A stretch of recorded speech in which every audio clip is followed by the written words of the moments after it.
All right, folks, well, it's 9:15, so we'll go ahead and get started.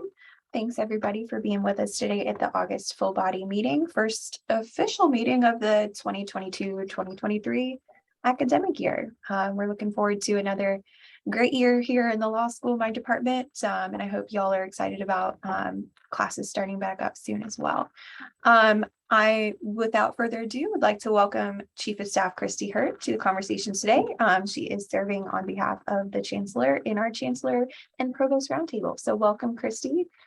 We are excited to hear from you and ask any questions after your updates. Wonderful. Thank you so much for inviting me. Good morning, everyone. We are, as you note, Katie, right around the corner from the start of classes. And so it's an exciting time. I was pondering earlier this week about, on the 1st of August, I suppose, how much I like the month of August, because it's that sweet transition spot between the summer and the fall. So I guess there's part of me that likes the routine of heading into a new academic year and sort of setting up, if you will, the new calendar, the new schedule, the new plan. And so here we are about to do it. As you know, it's August 15th is the first day of classes, and that's a little earlier than those of us who are sort of raised in the academic calendar might find reasonable. But a lot of that is because we have those built-in well-being days in the calendar this year. And so we have 5 of those. If you haven't already taken note, 2 of those will be in the fall, 3 in the spring. And I just want to highlight that that's why it feels a little bit strange to be churning up the engine, if you will, so early in August, because there are ways this will pay off for us as we take some breathers throughout the academic year. So I want to make sure you are following all of that good news. As we gear up for the fall, we have a lot of new leadership coming on board. And I'm sure if you're paying attention to your formal notices, you've seen all of this go by. But from Inside South Building, it feels like a pretty good way to start the year. We have a lot of great new leadership on board or coming immediately on board early in the fall to help make sure that we have all the resources we need and all the people in the right places as we get the school year going. And so one of our latest announcements, of course, has been the new Vice Chancellor for Communications, and that's Cameron Farwell. And she'll be coming to join us very early in the fall. And I'm just delighted that she's coming on board. She comes from Mizzou, and I think she's going to be a powerhouse. And she's just a very strong, experienced communicator in this space, ready to lead a team of this size, of this nature at an institution like ours. And so, of course, Carolina has its own flavors. She is well aware of all of that and eager to come on board. And so I think that we would, of course, love to have you all meet her early in her tenure, but I'm excited to have her on board. You also are aware, I'm sure, that Beth Meyer Davis is taking over the Deanship of the graduate school, which is a wonderful piece of news. She's also a powerhouse coming from nutrition inside the Gilling School of Global Public Health. And so I think she's well positioned to look at issues facing graduate students, especially looking at all of the different sort of financial needs that are in that space, and help us think through what the needs of graduate students are globally in the future. So that's exciting. And then, of course, we have a whole host of deans, which I won't sort of just go down the whole list for you, but we've got folks coming in from all the different schools to help us kick off the year. So I think that from this position, and I would speak on behalf of the Chancellor to say he's really excited to see his leadership team really filled out and ready to take on the new academic year. And so that's great. And so that's one of the big pieces of news, of course. And lastly, of course, in addition to the new deans, we have the new chief. And so I don't know if you've had a chance to meet Chief James yet, but he is also wonderful. And I think a new great ally and sort of colleague here at Carolina. And I'd encourage you to bring him to a meeting if you haven't already. You maybe already have, but he's wonderful as well. We have the search for the Vice Chancellor for Development well underway, along with the Dean for the School of Government. So those are sort of our last missing pieces, if you will, of our leadership team. And that feels pretty great to be moving forward with a full group. So that's the helm, if you will. It's also really wonderful news, if you're paying attention to this, that we are starting the academic year with a state budget. That's not always the case. And so that's really a lovely position that we're in. I will let Link talk to you in a little bit about what that means for employee raises, but there is good news in there that I'm sure you've started to hear. But there's also funding in there for our School for Data Science, which is the other exciting development moving into the fall, is that we're officially launched on our School for Data Science. They'll start hiring faculty and building out the programs to issue and confer degrees out of that space. And so we have Stan Ahalt leading the helm there, Jay Acott also there. And so I think starting the year with a full leadership team, a state budget, and kicking off a new school is really a nice, yeah, exactly. I mean, there's some victories here. There's some reason to be joyful and reason to be proud. And it's a good position to be in at the start of the year. Now, with all that said, of course, the year won't be without challenges, right? So I'm not just purely singing Pollyanna songs over here, but we are also preparing to face what we know will be staring us down at the year, like issues related to mental health. And so while you all know that we worked on mental health services and I guess trainings and other sorts of resources throughout the last academic year, that won't stop going into this year. So we've continued to engage in our contract with UWill, the provider that serves us through telehealth and provides, if you will, accessible anywhere services for our student body. And that worked to eliminate any wait lists we accumulated over the course of the last year. And I know that was a concern for a lot of folks. We want to make sure mental health services are readily available for our student body, especially. And so that contract is well in place as we start the year. We are also hiring a new mental health counselor in the multicultural health program over at CAPS, Counseling and Psychological Services. And the seminars that Amy Johnson has been providing out of student affairs will continue as well throughout the year. So we're starting the year basically where we left off, continuing to build our capacity in the mental health and well-being space, and excited to make sure that we have all the support that we need for our students as they come back. And the world is still a very difficult and strange to navigate place as we are, I don't know if we're through or in or amongst or between all the different sort of pieces of the pandemic that are facing us, but we are in strange waters. And so making sure people have the support we need is incredibly important. Another challenge facing us is, of course, the admissions case, the Students for Fair Admissions legal case. And while I certainly do not serve or pretend to serve as university counsel, I will say that arguments around this case in the Supreme Court will be, we believe, in the fall of this year, and the decision will come out next year. And so we are working with our legal team to make sure they have what they need to serve in that space and then prepare for eventual outcomes. For those of you who are interested in this case, there is a whole university website on the admissions case. I should drop it in the chat. Maybe I'll do that after I finish speaking. But if you want to see where we are and what the current events are in the admissions case, you can find that online. So I think that those are some of the challenges facing us in those areas. I also wanted to bring up an issue near and dear to my heart, and that you all have talked about a bit in the forum, which is violence prevention. And I think those of you who know me, and I'm diverting from something certainly that Chancellor might have raised, but I'm here today, so you get a little bit of my area of expertise. Violence prevention is the area that I served in student affairs before I moved over into the Chancellor's office. And a lot of folks raised questions about our capacity in that space because it hasn't been as strong as it could be over the years. And one of the things I was brought into student affairs to do is to fortify it. And we still continue to do that work. And so I wanted to make sure you know that going into this academic year, we have a fully staffed team in the violence prevention and response space, and that's the gender violence service coordinators who provide report and response assistance, confidential services. And we also have violence prevention coordinators who are specifically focusing on programs. And that's relevant in this area for a couple of reasons. One, they're launching a campaign for students that are focused on how you can be that friend. Be that friend is the name of the campaign. Be that friend who intervenes. Be that friend who helps. Be that friend who helps get somebody support and services. Be someone who can stop bad behavior. Be the friend who can make a situation healthier and safer than one who might choose a different outcome. So look for that campaign this fall. I'm very excited that they're working on that. And they've also picked up a program that is specifically geared more towards faculty and staff, and that's the Haven program. And that's been on hiatus because it was moving from, I believe, the Equal Opportunity and Compliance Office over to us. And so there's been a small gap as we got the capacity to manage that program. But the Haven program, for those of you who don't know, is a program that trains faculty, staff, and students to be a great first point of contact for someone who needs help, specifically around relationship or sexual violence. And it's a 2 to 3 hour training, I think, depending on what form you take it in person or online. And you can now get that training again after a little bit of a gap. And thank you, Katie. Yes, it's a great training. It's really how to be a supportive person, provide good resources, and do a little bit of interpersonal violence 101. So I highly recommend it for those of you who haven't taken it, but that's back up and running. We also have peer educators hitting the road again, doing bystander intervention training, and they're building an ambassador program for people who can be emissaries, essentially, about this work.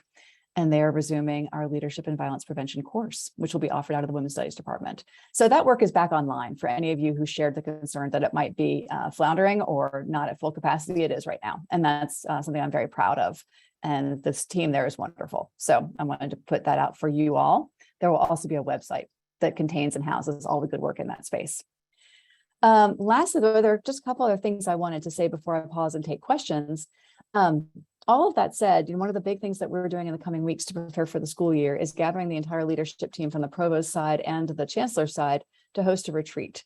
And one of the things that we're going to be doing in that retreat is focusing on the next phase of the strategic plan, Innovation for the Public Good, Carolina Next, and prepare for the budget season. And more information about those outcomes, what comes of this retreat, will be forthcoming, of course, and available at future meetings. But I wanted you to know that we're dialing in on where we want to apply our energy and efforts on the strategic plan in the coming year, so we can be focused across all of our schools and divisions, and on some level pointing in the same direction. Our schools all have different pieces that they're pursuing in their own right, but we want to make sure as a university we're singing from the same songbook. So a little bit of that work will be happening next week.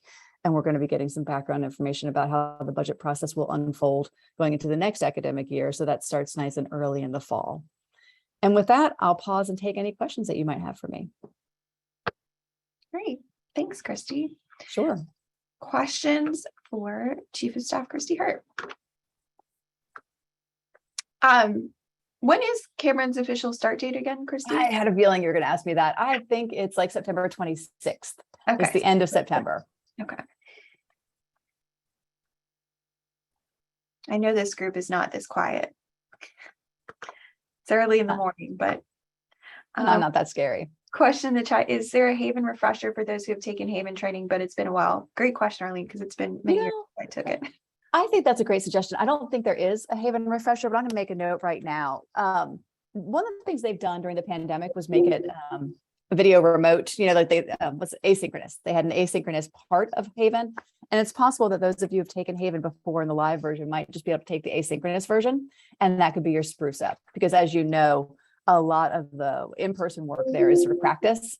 And so if you just want a little refresher on what the policies are, what the definitions are, that sort of thing, we could probably just have you watch the videos and do those pieces. Yeah, I'll check into that. That's a great suggestion. I think there's been similar questions around the mental health first aid training for those who it's been a couple of years. I mean, the resources there are constantly evolving and changing. So given the focus on mental health this coming year, maybe a refresher course for those of us. I mean, it's been 4 or 5 years since I took that training as well. So and that one's owned by the outside, right? Like that's a national standard, the mental health first aid training. And first of all, just a little underline here, if you haven't taken that training, it's magnificent. Yeah. I think that's a great training, also really wonderful on just sort of how to be a good support person for somebody who's in need in any form. Mental health first aid is a national or international training. And so I don't know that they've standardized a refresher, but I would say it's worth going in for the whole thing. If you want to do the 4-hour training again, isn't it 4 hours? I would recommend just taking it, setting aside the time. Awesome. So I guess since nobody else is asking questions, I'll ask another question. So the Violence Prevention Office is fully staffed. That's great news. How does that office interact with the Carolina Women's Center, Christi? That's the $1 million question. The Gender Violence Services, well, right now the Carolina Women's Center is under sort of assessment about what it needs to be when it grows up. As you can imagine, being a women's center in the 21st century is something that we really need to analyze as we deconstruct notions of gender.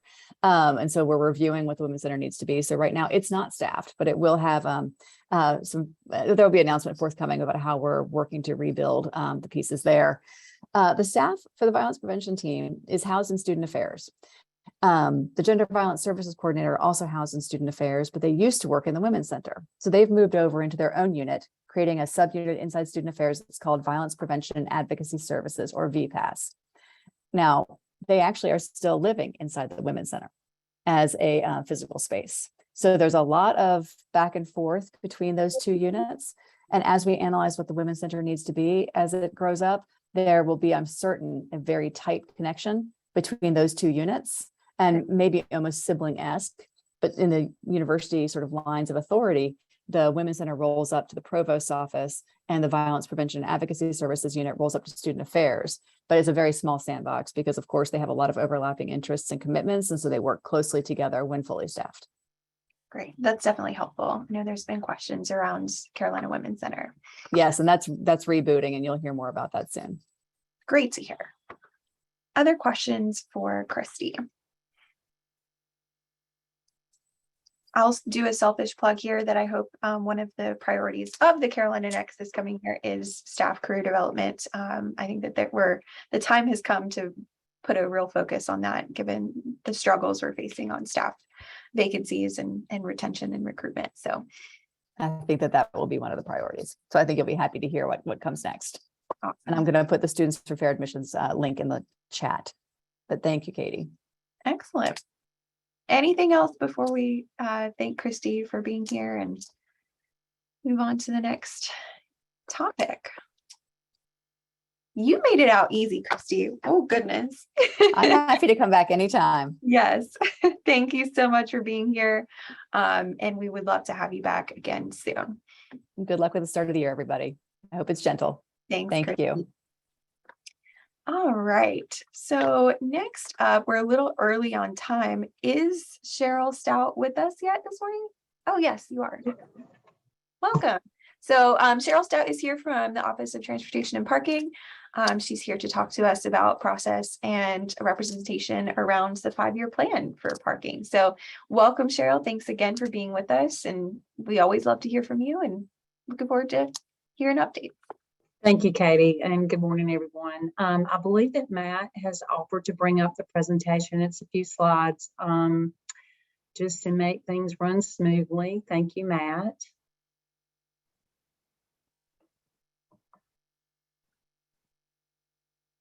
So I did want to mention we are going to talk about the 5-year planning process, but each year we do some ordinance changes.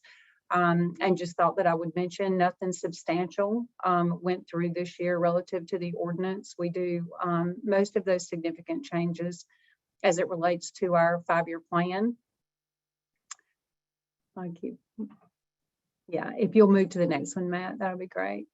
Thank you. So just housekeeping items in the ordinance, date changes, striking the 2021 22 prices, some minor language changes. In Article 1, there was a change to allow e-bikes on the sidewalks, primarily because our Tar Heel bike program and the bike share programs are all moving to the e-assist, the e-bikes and the pedal assist bikes. We added the virtual permit definition. We also added a sentence that allows the chancellor some flexibility. And really this just goes along with what our current practices are.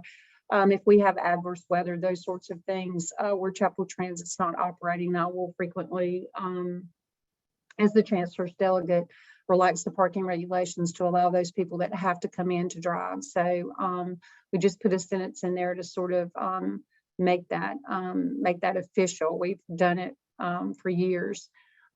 We also changed like the printed copies of the ordinance. We provide that in a digital format, and we only will provide a printed copy. I think it's to the Attorney General's office per the general statute. To any of the other offices that we previously provided a print copy, it's provided as the digital access. Article 3, just to require license plates to be visible when backing into a space. We have license plate recognition, parking control operations now, and so we must be able to read the registered license plate. We also added the flex parking fee as a permanent pricing structure for the ordinance. And just lastly, the Board of Trustees approved these changes in May, and the ordinance is adopted August 1st, 2022. Next slide, please. So the 5-year plan. So this is something that this will be actually transportation and parking's, I believe, our 4th 5-year plan. As many of you know, transportation and parking is a receipt supported campus auxiliary. So we must pay for the system through the receipts collected. The 5-year plan's primary purpose is to evaluate the campus transportation system needs through community outreach. So there's a large community outreach effort. Planning initiatives, obviously, our master planning initiatives and our development plans and what the campus and the hospital, what we plan to do on campus, staffing, development of our specific core mission, what kind of transportation services do we need? So those planning initiatives serve to guide us in terms of what we need to do with the transportation system, as well as professional reviews. So we typically hire a consultant that will lead this effort, and we have our system evaluated through other professional means. And again, finally, to develop revenue streams to support the projected financial obligations of the system. Next slide, please. So our timeline, so August through October of this year, we're going to be hiring the consultant to lead the effort, develop our advisory committee, collect data, obviously, to guide some of those decisions. November 22 through April 23, we'll be conducting the campus outreach, develop the recommendations, manage campus approval process. And then May through August of 23, the ordinance changes, Board of Trustees approval, communications plans, and implementation plans will be managed. Next slide, please.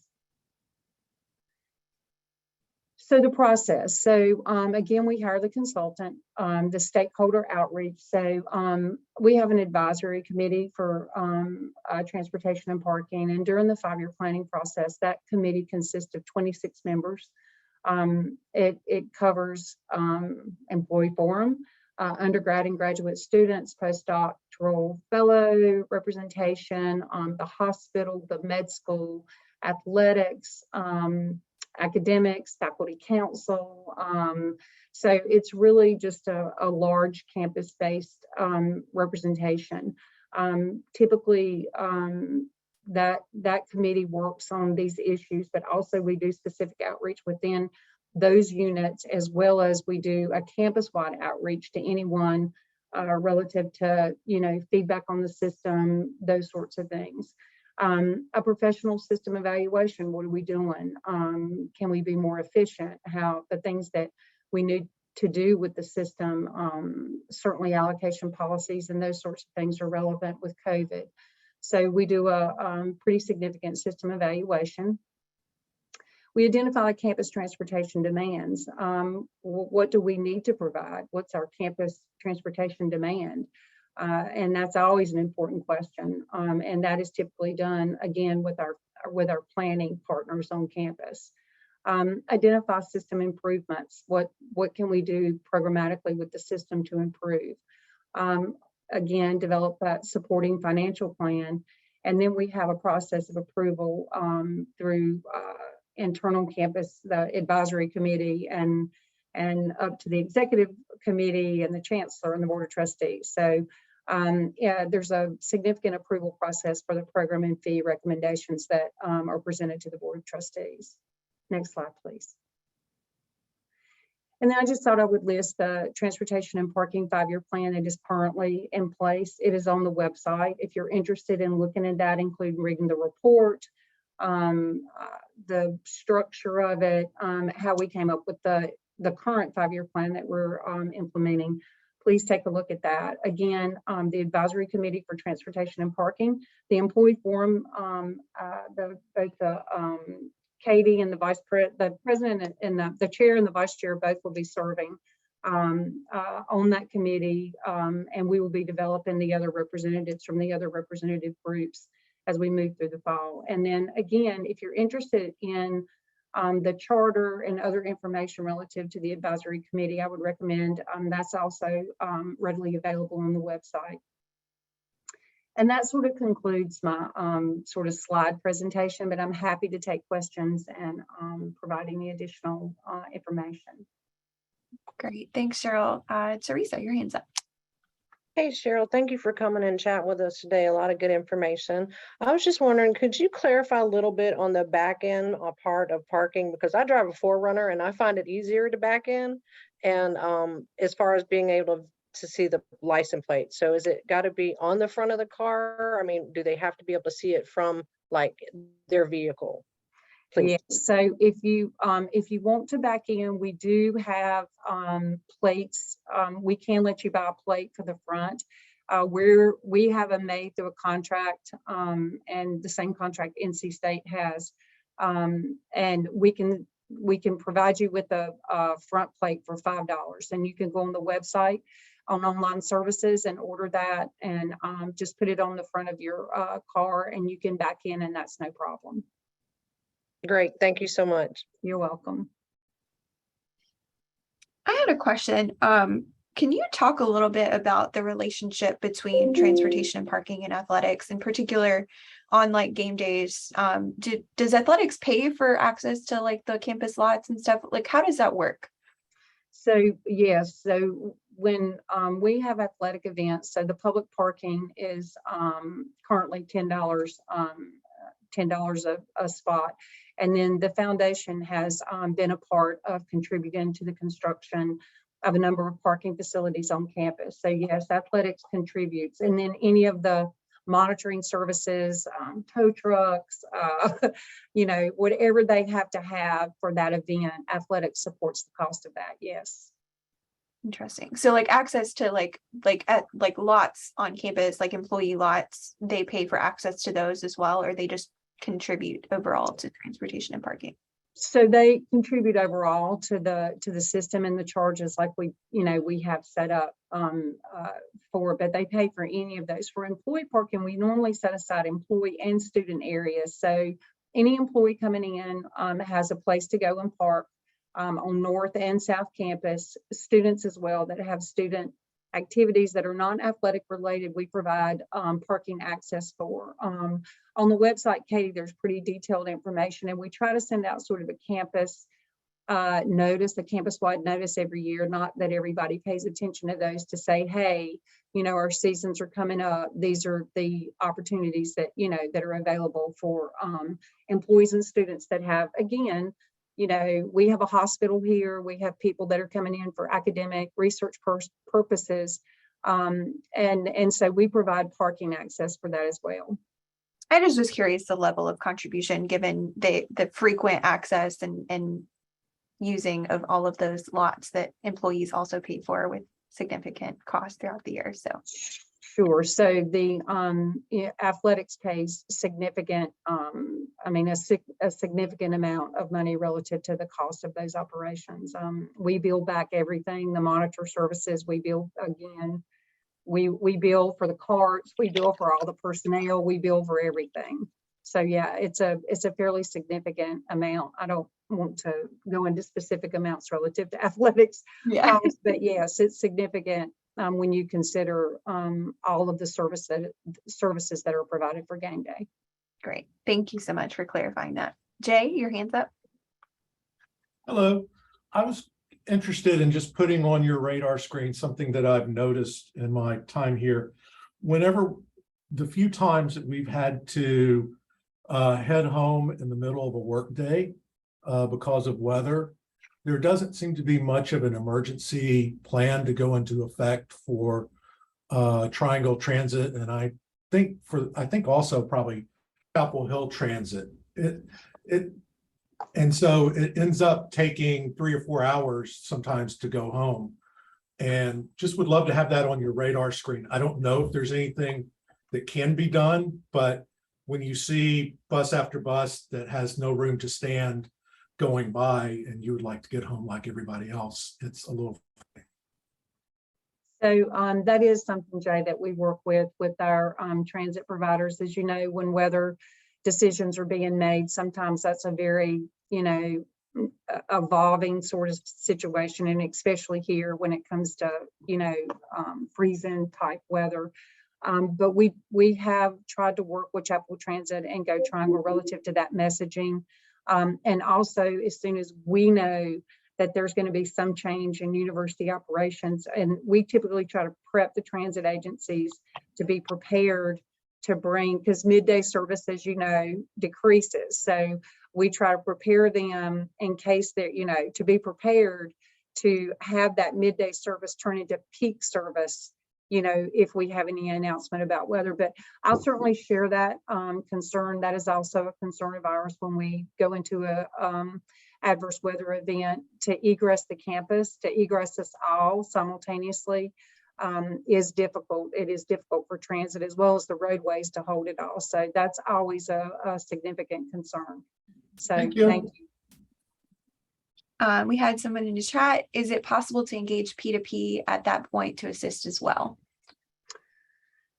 So P2P has limited capacity in terms of what their, you know, what our staffing is and what our fleet availability is. In terms of the on-demand services, typically we provide ADA services to both students and employees. So if we have a evacuation situation on campus, typically our drivers are committed to getting students back from classes, or getting employees that have ADA accommodations back to their vehicles so they too can, move around campus.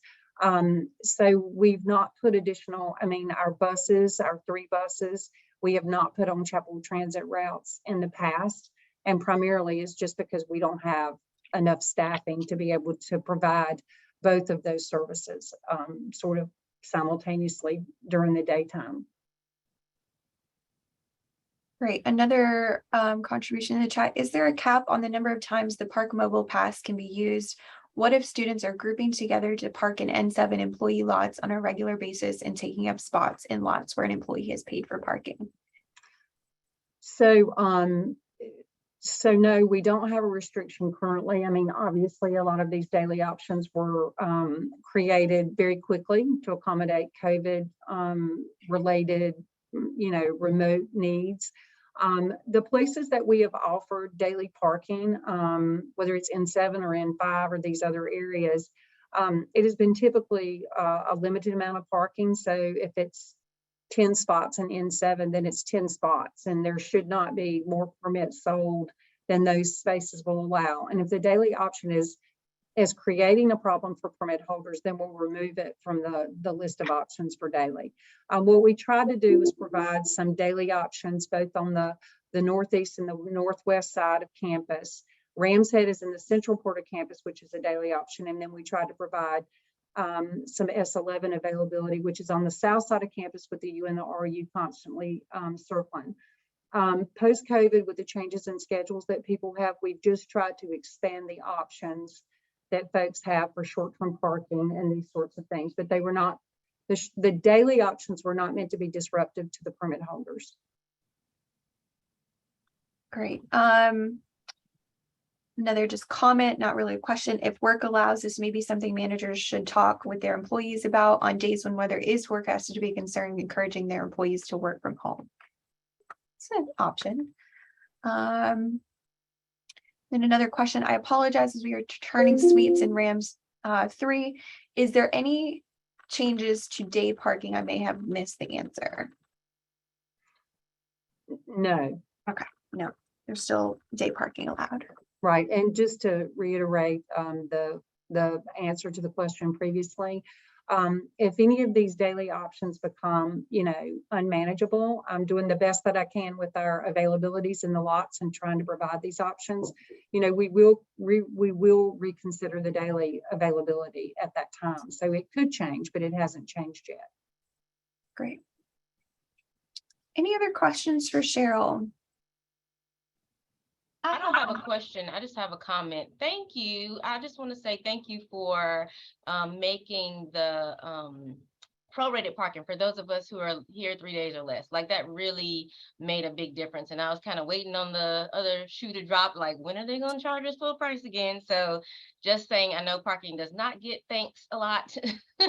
So just wanted to say thank you for that. Thank you, Tiffany. Julie, you also had something? Yeah, I just had a question about the daily pricing and wondering if, so like for those staff who are maybe at the bottom, I know that like the parking passes are structured by salary. So for those staff who are on the bottom part of the salary, daily parking is actually more expensive than the parking pass is.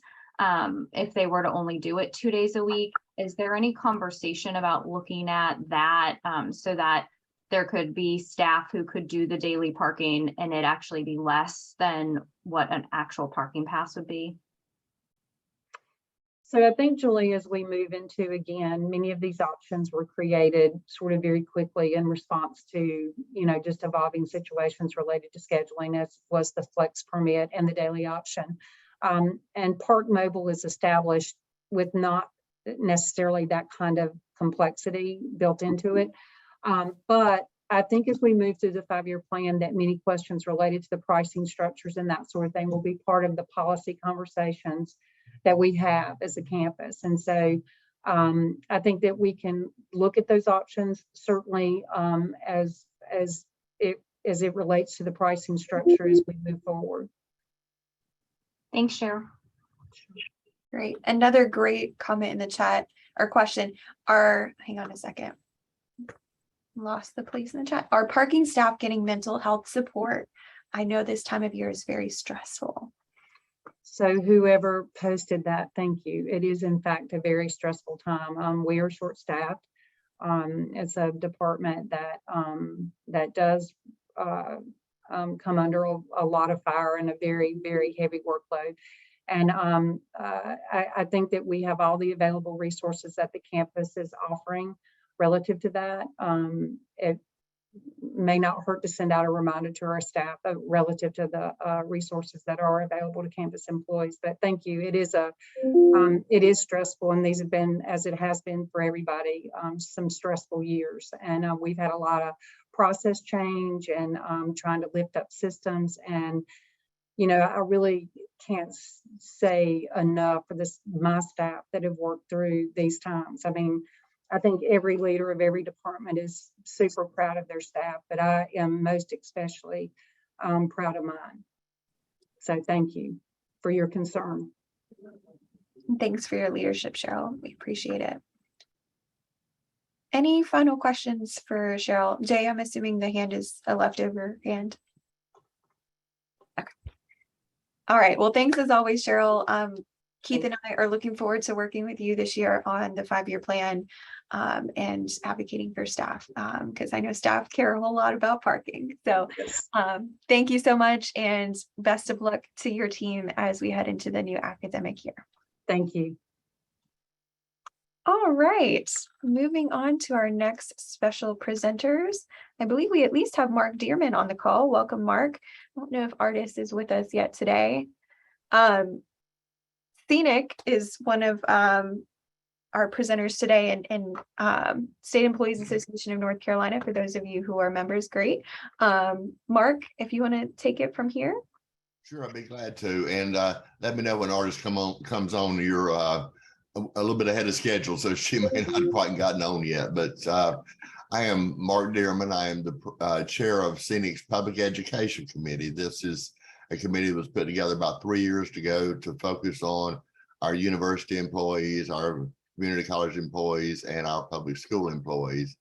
And so this has been a challenge because 2 years of that 3 years ago that was spent during a pandemic, which greatly limited everything anybody ever did. So that was done. But now that things are opening back up, we're making a lot of good moves. And our goal here is to build strong relationships with our university employees, and so that we better understand the needs there. And so we met with the staff assembly last week, and I got a chance to talk with Katie and Shane at that meeting, and just glad to have a chance to speak to my alma mater today. I've not had a chance to speak to this group yet. So we are focused on, growing the numbers of people in the university system who are SEANC members. I want to thank all of you who are. It makes a big difference. And from your experience as members that you get weekly updates through the Scoop and things like that, keep you up to date on what's going on downtown with the legislature, what's going on with various things related to state government employees. So I encourage those of you who are not already members to please join us. There's power in numbers, and while we have over 3,000 university members in SEANC right now, the bigger that number gets, the more influence we have in the legislature, because the legislature does keep track of things like that. And so you can join very easily. You can talk to.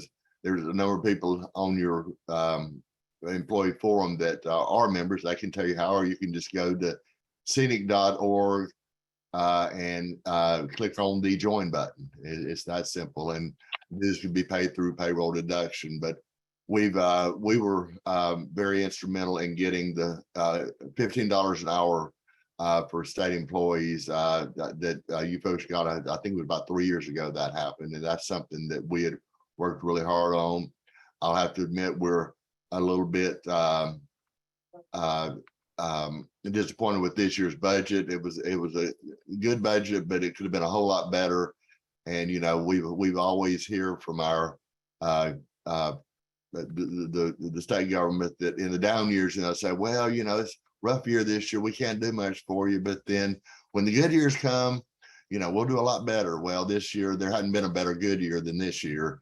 And when you can put $7 billion in a reserve fund to save for whatever, you should be able to do better than 3.5% for state employees. But, you know, we're thankful to get that, but it should have been closer to the governor's budget, which was 5% and $1,000 to $2,000 bonus depending on certain fields. So, but we were very focused on trying to, you know, work for all state employees. We represent state employees throughout the state as well as retirees. So we're trying to, we have a great lobbying staff, and I'm looking to see if Ardis has come on yet. Our executive director is supposed to be on this, and wanted to give her some time when she got on.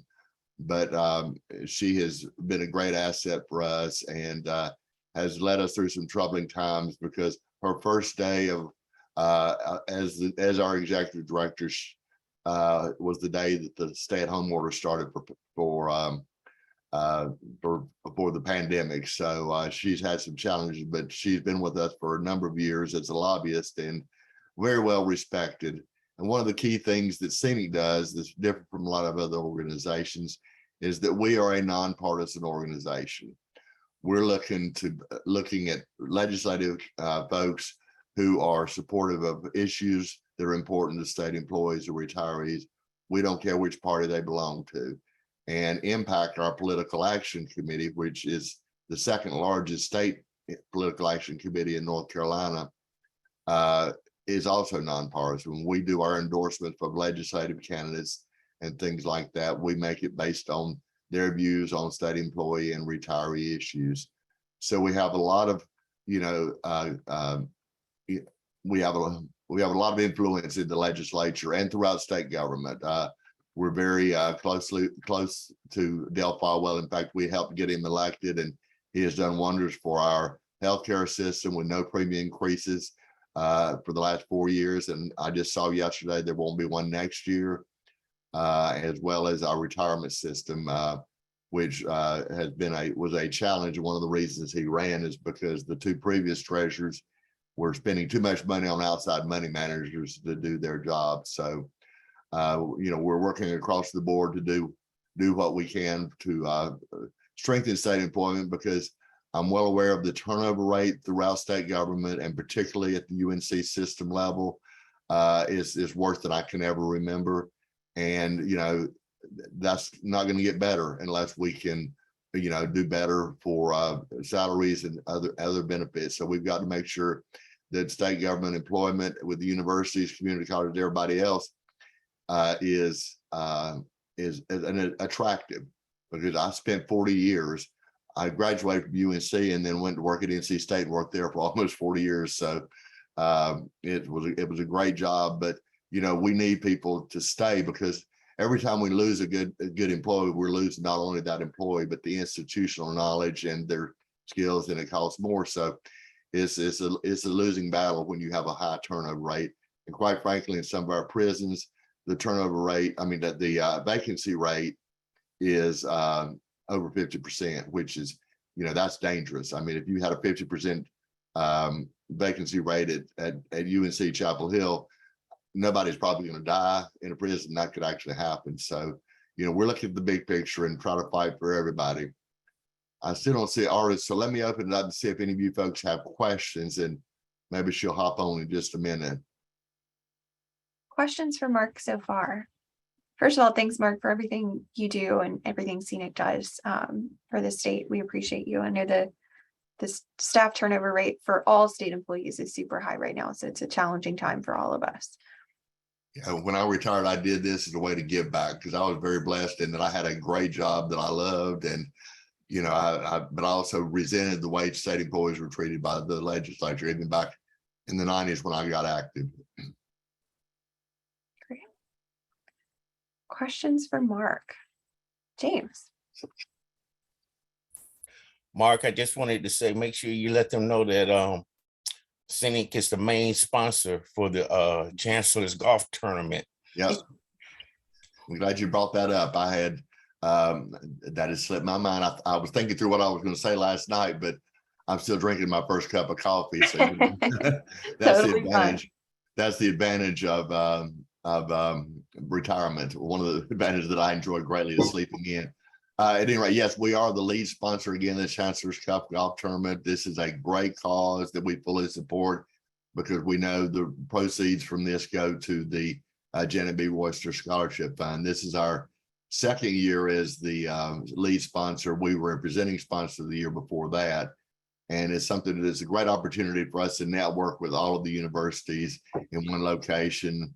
And hopefully we'll have great weather like we've had the last two tournaments and have a chance to get out and meet some of you folks and everything. But we really believe in the work that this group does, and particularly that one project that's very key, near and dear to the heart of the staff assembly. So we're looking forward to being in Chapel Hill, yay, this year and experience that at a different location. So thank you, James, for the reminder. Great. Arlene had a question in the chat. Have there been any bright spots for state employees other than the 3.5%? I'm assuming she means in the budget. Nothing monetarily. I mean, I mentioned they fully funded the retirement system, they fully funded the state health plan and things like that, but that's not something. And yes, I see one that just popped up. We will continue to fight for a COLA for retirees, as well as a bigger raise next year. They said that we want to get through this inflation and this recession we're going into and all this, which is in my mind a little bit of a fantasy. But they have $7 billion sitting on the table. So next year in the long section, SEANC will be right back down there fighting to make up for what we didn't get this year and try to get an even better raise for next year. But that is a constant thing that, I mean, there's nothing that excites a state employee more than a raise. And the bigger the raise, the more excited they get. I know that through my own experience as a state employee, and it's just the right thing to do. But there's nothing else that really stands out. If I don't see any other questions, I do want to go ahead and move into a couple of other things that SEANC offers. SEANC offers a great array of benefits itself. We have some great insurance products. Our dental and vision coverage is particularly strong. It's very popular with our members. We have a new product called Teledoc, which is an online where you can call in and talk to a doctor and on medical issues, mental health issues, wellness issues, and all these kind of things. That is only $10 a month, and it's good for you and everybody in your household for $10 a month. And we have a number of other. I have my homeowners and car insurance both through SEANC vendors, and when I switched over about 3 or 4 years ago, I saved over $1,000 a year. So there's some really good opportunities out there. So you might want to compare those with what you're paying for things now, and look at those. We also offer scholarships. We have a scholarship program. In May, we awarded, I think it was 50 scholarships that are to the SEANC members. It goes to members, their children, and even grandchildren for a dependent a grandparent that has a grandchild that's not a dependent. So we have a number of other benefits, but those are some of the ones that really come to mind. And is another, and that will more than pay for your dues if you're saving money through those kind of products. So dues are $14 a month. They can be done through payroll deduction, and we also encourage you to contribute to Impact, our political action committee, through that same process. But you can do that when you sign up. But we would just love to have more of you join us and help us fight the fight, because the more of us there are, the louder our voice becomes. Right. Another question in the chat: is long-term, aka nursing home care insurance available? I think the answer to that is yes. That's a relatively new product. if it's okay with you, Katie, I can send you a link by email to our membership guide. It's brand new and it shows all the insurance products in it. I think it even includes it, and that may be a really good resource for your folks to really see, do a deep dive on what SEANC's all about, because I've given you the short version this morning, but I can send that to you. And if you'd send it out, I sent it out to the staff assembly yesterday, I think, because we had similar questions on stuff like that. But I'm pretty sure the answer to that is yes, but I'm not the insurance guy. Totally. If you send that to me via email, I'll be glad to share it with delegates for their reference.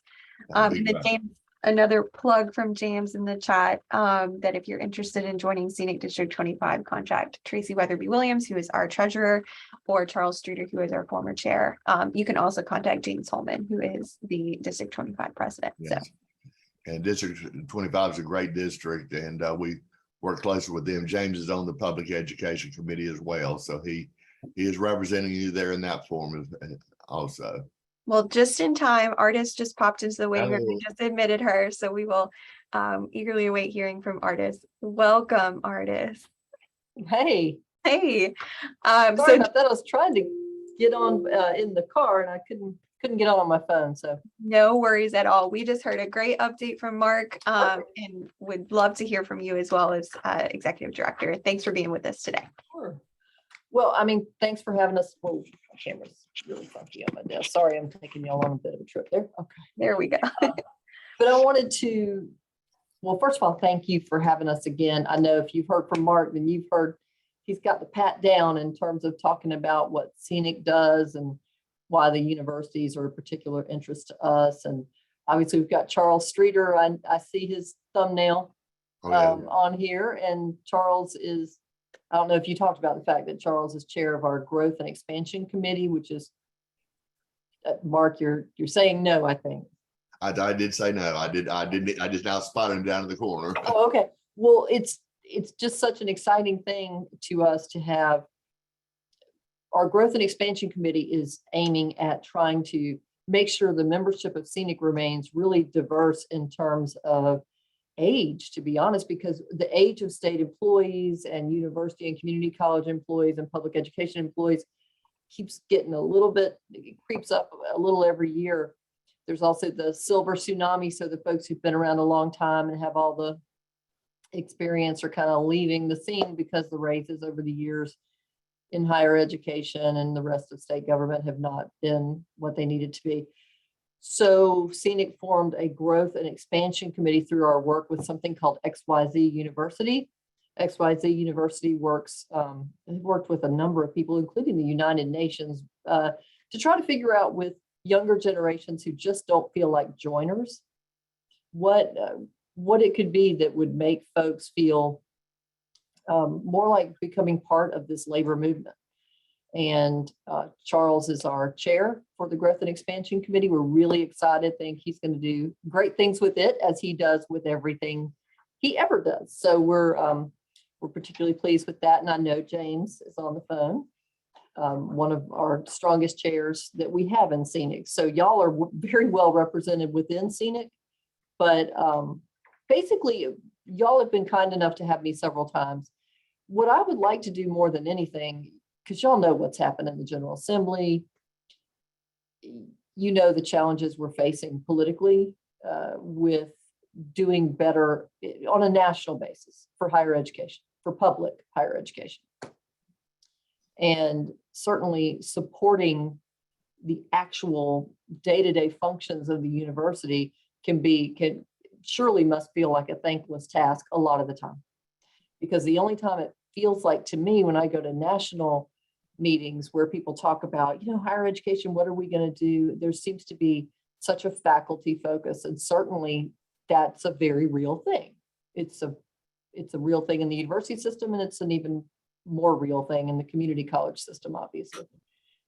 But I think that some of us, when I go to SEIU's International Executive Board meetings and we sit around and talk, there's some of us who represent university employees around the country that work for public universities who are in agreement that we feel like the non-faculty staff often becomes some sort of afterthought, and that's not good. We want to do well for everyone in the university system because you can't run it without everyone. So I was wondering if y'all had any questions or advice for me in terms of, look, when your team is going down and lobbying for us, here's things that we think have been overlooked, or here's things that we would love for somebody to bring, maybe to go to either the general offices or the chancellor's office, that where y'all don't feel necessarily like, that's the whole point of Sandy being here, so that y'all don't have to feel like you have to put yourselves out there. We're supposed to be here because we don't have to fear anything. Not that what you would say should make you fearful, but I think there's always been in the labor movement, there's always been a little fear of being completely honest. It can feel somewhat vulnerable, but if there's anything you think I should know or questions, I'd love to take those. We definitely appreciate that, Ardis. Questions or thoughts for Ardis? We had a comment in the chat, said kudos on the personal observation day, and agreed. Getting that passed is definitely a step in the right direction. Shayna, your hand's up. Hi there. Thanks, Ardis and Mark, for being here. Thanks for your advocacy. We really appreciate it. Just an observation, and I shared this at staff assembly most recently. I think I can speak for probably every area all over campus, and after the staff assembly on other campuses as well. We are not seeing candidate pools that we used to see. We are posting positions that normally would garner 50 to 60 applicants, and we're getting maybe 5 and 6. And in those pools, it's very difficult when you're getting pools that low. And I've been at UNC for 15 years. We've seen stagnant salaries. We've seen almost a decade where there was no raise. And then we saw dwindling benefits. So to think that that's not going to have an impact on whether people want to work here, I think is folly. And so as much as we can get that message out to anyone that will listen, I think we're at a crisis point. And a lot of our folks with institutional knowledge are going elsewhere because the salary and the benefits are simply better. And so it's a tough time in the university system right now. So I just thought I would share that perspective. Well, I appreciate you saying that. I know that if you look at just state, I don't have the numbers for the university system. I wish we did. I know that in state government itself, which is probably somewhat reflective of the same situation because the salary constraints are similar. We are now looking at a staff vacancy rate somewhere between 20 and 30%, which is astounding. I know that with our worst situation in prisons about 5 years ago, a 30% vacancy rate was considered to be unthinkable. And here we are with across the board state government vacancy rates of that nature. The biggest concern in the non-university setting for public employees when it gets to that point is privatization. That the simple answer is going to be, oh, we can't even afford to do it anymore. Let's just contract it out. And then that becomes a very political thing. We don't have that same concern in the university situation, but what I'm hearing is the idea of privatizing more of the pieces of what goes on in our public university system is something that is bandied about more and more. And I would think you're going to see that the more that the vacancy rate stays low. So it's kind of it's a very vicious cycle that we're in. The benefits, though, are going to have to remain more important than ever. The Washington Post just had an article yesterday that was really fascinating about the fact that private industry wages, they really skyrocketed compared to any time in history during the post-COVID or the end COVID, not post-COVID, we're never post-COVID, but towards the end of what we consider the COVID crisis, when employers were having such a hard time, obviously the answer they had to come to in many cases was, well, we have to pay more. And public salary increases did not match. In fact, it said the average increase for any public worker was 3.4%, which kind of tracks, being that we saw 3.5% here. Now, I also looked at the comment section, and of course, there's lots of people who don't work for the public sector who were saying, yes, but their benefits outweigh this. What we know is that we've seen those benefits dwindle. And I know that in the university system, you have other options, but certainly there are some folks for whom a defined benefit plan that also had free healthcare when they retire was meaningful to people. And we saw that go away a couple of years ago. We're not going to see the profound effects of that for a long time. In fact, in terms of it actually affecting someone when they leave government. But what we're seeing is no doubt that that's impacting potential applicants. If they're looking at the overall package, that certainly is something they would have had to think about. The health plan, by the same token, we have kept and we have worked. That's got some of the work with SEANC that no one ever sees. The retirement board of trustees and the health plan board of trustees, those aren't like the legislature where it's in the paper when they meet and what happens. We have literally moved heaven and earth to try to keep the benefit levels static and keep those premiums static, while trying to encourage initiatives like what was called the Clear Pricing Project, to not pay hospitals in some cases 800% of Medicare reimbursement rates at the expense of the plan, because we need more affordable dependent care. Because the other thing that's happening is folks, especially folks, with young families, it's not a benefit to be in the state health plan if you can't put your children on it because it's absolutely cost prohibitive. So those are the kind of things I think that are affecting, our recruitment of new employees that we have to get a handle on.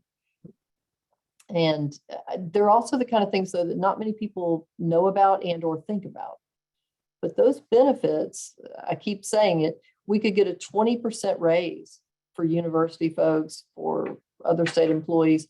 But if the health plan costs were to go up, you could eat up all of that raise plus some by the higher costs in your health plan. We've seen it around the country. We've just fought hard not to have it happen here. But there's this profound need to educate all employees on this so that we can lobby together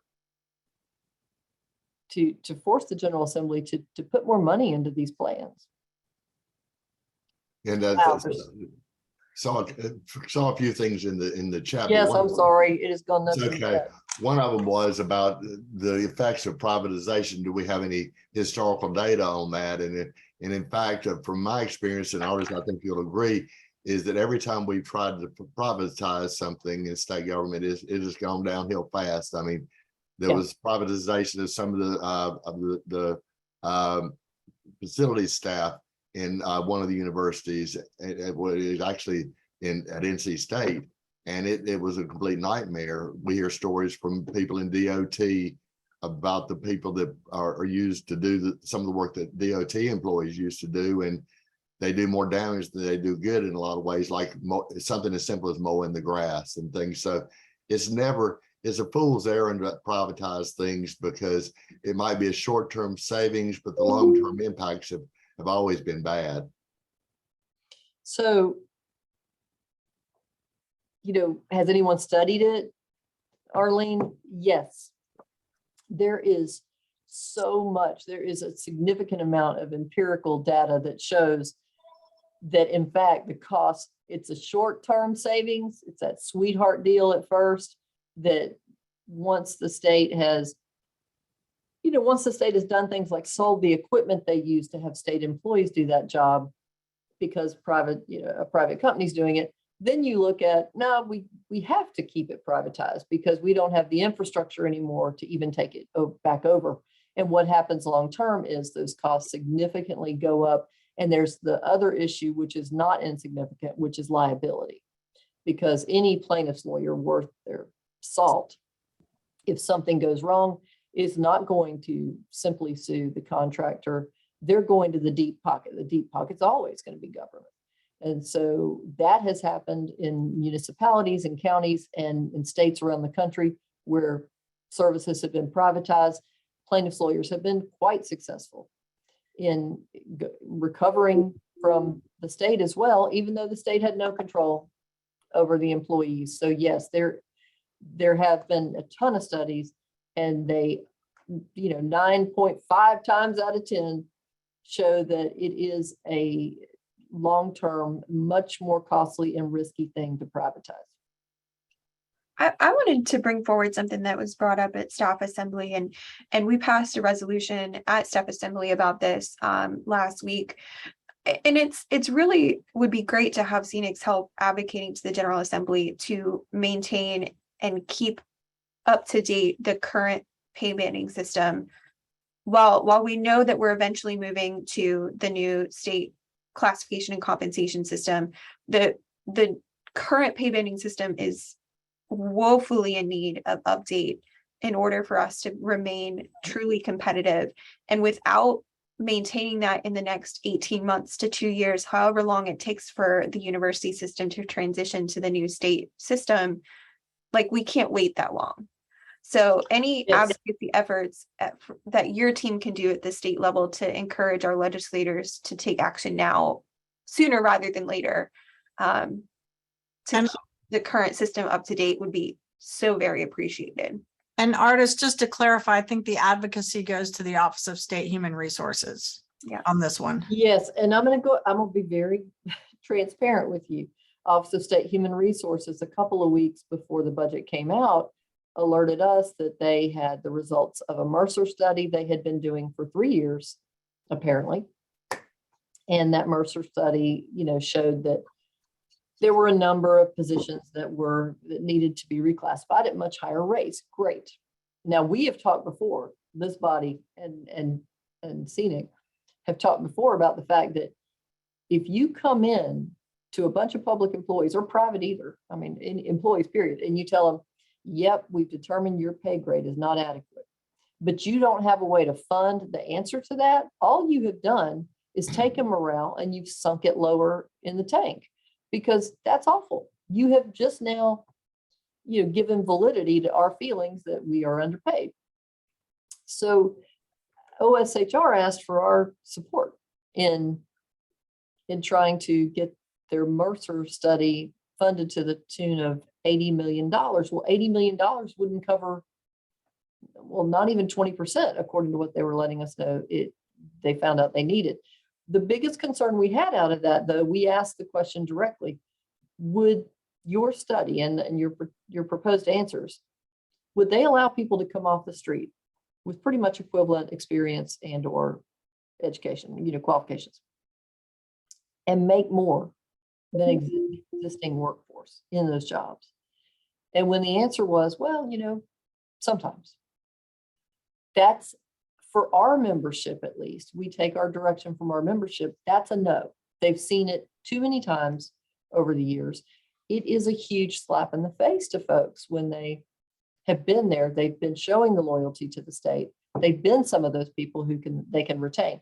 So to sort of wrap that up, my concern is to see anything coming out of OSHR or anywhere else that addresses recruitment, but fails on the retention piece, because I don't see how you can move forward without something that recruits and retains, and it is possible. I know that there's no perfect plan. There's no plan that's going to leave everybody happy, but certainly there are ways to strike that balance for recruitment and retention. And honestly, the problem I think we're having in vacancies, talking to agency heads and talking to folks at various universities, is as much retention as it is recruitment. We wouldn't have those vacancies to go out and have to recruit if we could provide the kind of pay, the kind of benefits, and the kind of work environment that made people want to stay here and create the rest of their career here. Well, and one of the things, pay is one of the main reasons I got involved with SEANC many years ago. And during the last 25 or 30 years, I've seen many pay plans come about, and they all like one thing that is the key to everything, and that is funding. You can have the best pay plan in the world, but if it's not funded, fully funded, and you allow people to move up as they stay around, like the old merit system used to do, it's a losing battle, because when you have somebody come in this off the street that's making the same thing that you're making, that is a real kick in the what, and it happens all the time. Yeah, and I know, Katie, I'm sorry, my answers have been too long. The chat has really backed up. I want to try to Really fine. maybe more quickly answer some of these things that have come in. Where the cost of covering a spouse partner is so high. It is. It's, in fact, the spousal coverage almost went away 6 or 7 years ago. I don't know if people even know, because we stopped it at the Board of Trustees. And it was one of the only times we've ever had media at the Board of Trustees, because we felt like that was our only answer there. Oddly, it costs less for my child to be on his dad's health. Yeah, that's crazy. Stacy, I was reading what you said about your child and the healthcare. And again, obviously, we all know the problem there. Not only is it bad that people can't put their child on because they should be able to, just as a matter of being a good employer, but from a purely mercenary point of view, if you don't have the children in the risk pool, the actuaries tell you the costs go up exponentially for the plan. So you need the kids in the plan. It's not just because it's the right thing to do. It is financially, without question, the thing to do. So it's again, a vicious cycle, which the state likes to find itself in. Let's see, even with pay increases, it's cheaper to retain, for sure, without question. And then, has there been anything mentioned about employees getting any type of bonus payout? Is that to leave? Janice, do you mean to leave early, retire early, or? Oh, no, you're talking about like the leave? Janice? I'm wondering if she means like just a bonus, a bonus payment. Oh, That's yeah. what she says, yes. Well, Katie, I've got some information about that during my update. I'll talk about the SHRA Recruitment and Retention Bonus Program, as well as the EHRA one that's coming down the pike. Great, thanks. Thank goodness for Link. Okay. Stacy says it's like cable companies, rewards are only for new customers, not for loyal customers. No, that's a great example. That is a great Yeah, analogy. I love that analogy. One of my biggest pet peeves. It's not a sound business model. It's I mean, terrible. that's a great analogy. I'm gonna steal that, Stacy. And then one of my big pet peeves of business, Katie, this is not a sound business model. Well, absolutely. I mean, how many times have you heard that state government should be run like a business? Nobody would run a business that brings people in for more than their existing workforce and then has them train the new people. That's always nice. Janice clarified, no, just a bonus payout. I think the word payout was what was catching my attention as well. Link, is that? Yeah, there are actually a couple of things. It seems like there was in the state budget some language that addressed optional payout of accrued legislative bonus leave. Some of those bonus leave allocations that were done like in 2002, 2003, 2005, and I think 2014, which I can talk about. There's more guidance coming from OSHR on that.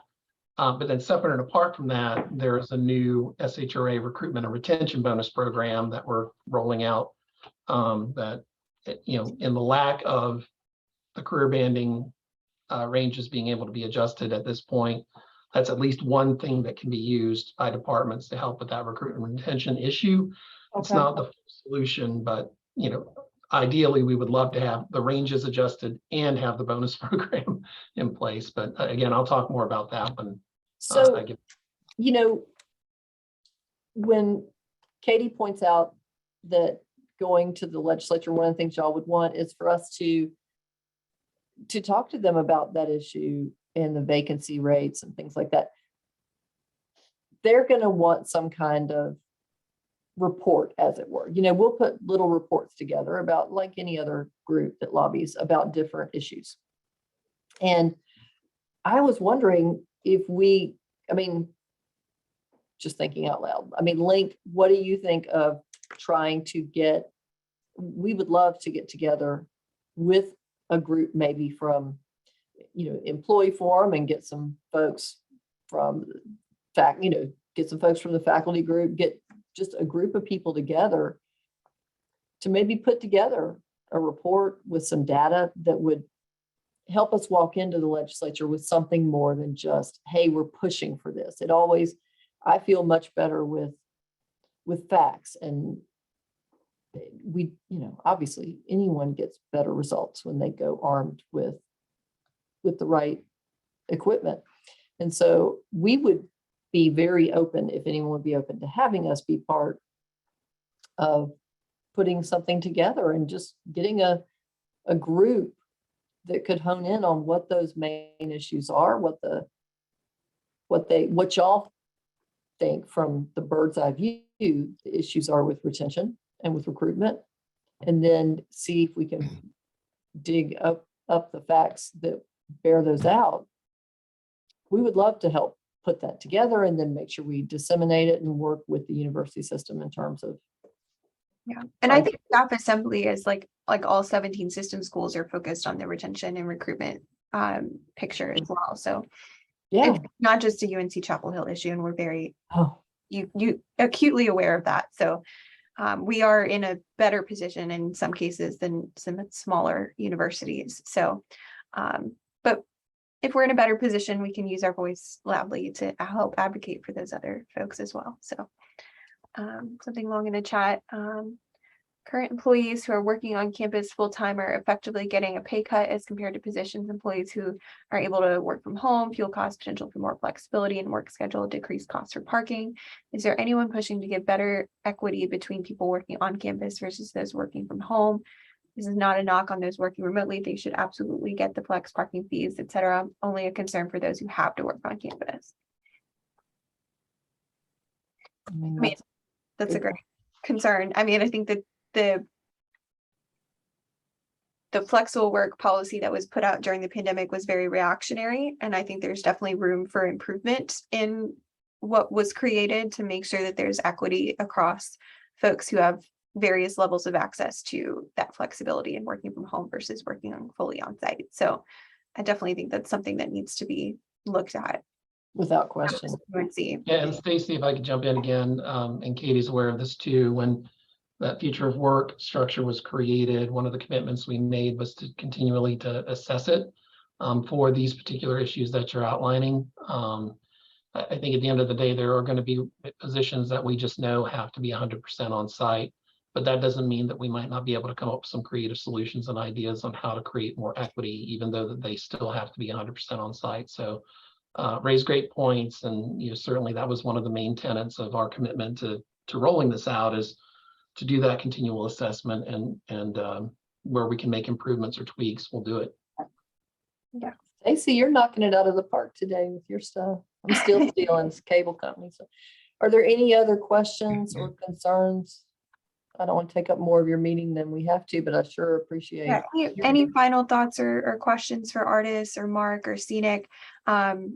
I definitely see your point, Ardis, around kind of gathering data and working with the various universities to kind of come armed with the information that we have at our disposal. And I'm sure Links OHR at UNC-Chapel Hill has some of that data that could be used in that way to kind of bolster an argument saying this is what we need in terms of retention on our campuses. So any final thoughts? Yeah, and on that front, Katie, I think you were exactly right with your earlier comment of, I think maybe the best approach is engaging with the staff assembly and the system office, because I know the system office has been gathering turnover information and metrics from across the system. So Daryl Bass, who's the new senior VP of HR, I'm sure you've already had a chance to meet, would be a great person to talk to about that. And then the leadership in the staff assembly, and then those folks could reach out to the individual campuses for additional partnership. Okay, awesome. And yeah, Daryl, I mean, we've known Daryl for years, so that's. One of the things that came up at the staff assembly last week was the idea of having a university lobbying day sometime during the long session next year. And that is something we would certainly be willing to work with you on if you'd want to do something like that. Great. And then Lonnie has something in the chat. A defined benefit pool with a la carte selections might help. That would help. if we could get something like that funded and paid for by the So I state. want to make sure I understand. So you're saying like, I want to be in the retirement system, but not the health plan, that kind of thing? Lonnie, are you able to unmute? That does it, well, I know that the health system has a PTO set Mhm. up. Right. So something that drifts over in that direction might help. It doesn't have to be applicable to all the benefits that we have, but just essentially a defined benefit that is established based on time of service. Gotcha. Okay. All right. Thank you for that. And Well, thanks to you both for being Yeah. here with us today, Ardis and Mark. We always appreciate hearing from SEANC and kind of getting that bird's eye view of what's going on at the legislature and what y'all are doing to advocate for us. And we are so very appreciative as state employees Yes, for your of course. advocacy. So we're always glad to have you back and look forward to working with you to advocate for state employees. So and two people apparently joined SEANC during this call is what my staff is telling me. So welcome. Welcome to the movement where we're going to, we believe in working with y'all, working with the faculty, working with the administration. We have got to, somebody said this earlier, the word cooperate came up, and it may have been you, Katie, in the chat. We have got to cooperate, but we have got to push. So we appreciate you so much. We appreciate your time. Yes, And thank you very certainly much. your pearls of wisdom. We appreciate it. well, that is a great transition into Link's updates, our traditional human resources updates. I don't believe Becky could be with us today, but thanks, Link, for your kind help today to give us all of those fun nuggets of HR updates coming from the system and from UNC. Thanks, Sure. Art. And big thank you to Mark and Ardis for joining the meeting and providing those great updates. I do have a lot. I know we're a little behind, so I'm going to run through some things you're already aware of, but certainly we'll try to answer as many questions. And of course, Jessica is here to provide wellness updates as she always is. You should have seen the communication that went out about the legislative increase in terms of the timing of when we're looking to load that. Our HRAM team is coordinating with ITS and payroll to make sure that gets loaded. And in the notice, the timing of the payout is for it to be in no later than the August 26th paycheck for our biweekly paid employees. It will be a retroactive effective date of July 1, calculated off of the June 30 salary. And then for our monthly paid employees, August 31st. So that's really good news. Also with an effective date of July 1. There were a couple of other provisions in the budget that I think you're already aware of, but just to remind you of what's out there, there is a provision for a labor market adjustment reserve in the budget bill. And what this does is it provides for approximately 1% of each institution's payroll state funds to use for addressing targeted salary adjustments for things like labor market retention and other salary issues. We're still waiting on the formal guidance, the implementation guidance from OSHR and the system office, so we don't know all of the details on that, but we think this might be an opportunity similar to the salary adjustment fund, which I think the last time there was even funds available for that was about 4.5 years ago. So that may be an opportunity for us to address some of the retention issues, but also some of those positions around campus that are more below their market rates than some of the others. There's also provision for an EHRA one-time discretionary bonus provision. Again, we're waiting for all of the final guidance on that. And so again, as that information comes into us, we'll be sure to make sure we're getting communication out. As was already mentioned, as we've talked about, it feels like ad nauseum to my frustration and all of your frustration. There's no movement on the SHRA career banding salary ranges. The system office continues to advocate and continues to push. We continue to push where we can too. It's created so many challenges for us. And then the general labor market, as we've talked about with the last update, just the applicant pools being smaller than what we've ever seen before. It's just creating all sorts of challenges for us, but we continue to push on that particular front. In addition to that, I mentioned a little earlier, there is a provision in the budget bill that talks about optional payout for accrued legislative bonus leave. For those of you who were here when legislative bonus leave was provided and it had the option to be paid out. That was 2002, 2003, 2005, and 2014. It sounds like what they're trying to put into place is an optional program where employees could essentially sell back that bonus leave and have it paid out, and wouldn't have to necessarily wait until they were separating from state government. Again, details are really sketchy, still waiting on the implementation guidance on that, so more to come there. I see, Katie, you're saying, so would those labor market retention increases and other bonuses be done in an ARP session soon? We just don't know the details yet, but I would imagine we're going to be looking at all options, whether it's through an ARP process, or we may talk about the possibility of just looking at who are our lowest paid employees and who are the ones that are farthest below market, trying to allocate a portion of those funds to address that, and just do it centrally. And I think that's the approach we took the last time around. Like I said, it was about 4.5 years ago, that we just centrally applied that to positions that were farthest below market. So, or maybe a combination. A subsequent follow-up to that question, would that be like combined with the pool of money? I think that our university in particular has started to set aside a staff retention fund specifically to help with these types of increases. Would that just be combined in one like large effort? Again, It's too early. not known yet.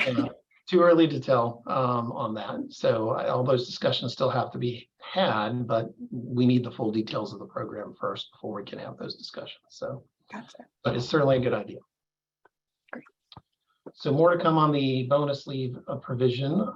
As I mentioned, there is a new SHRA sign-on and retention bonus program. We're finalizing the policy now. We're hoping to roll that out. And I think we've already started to pilot that in some more critical areas.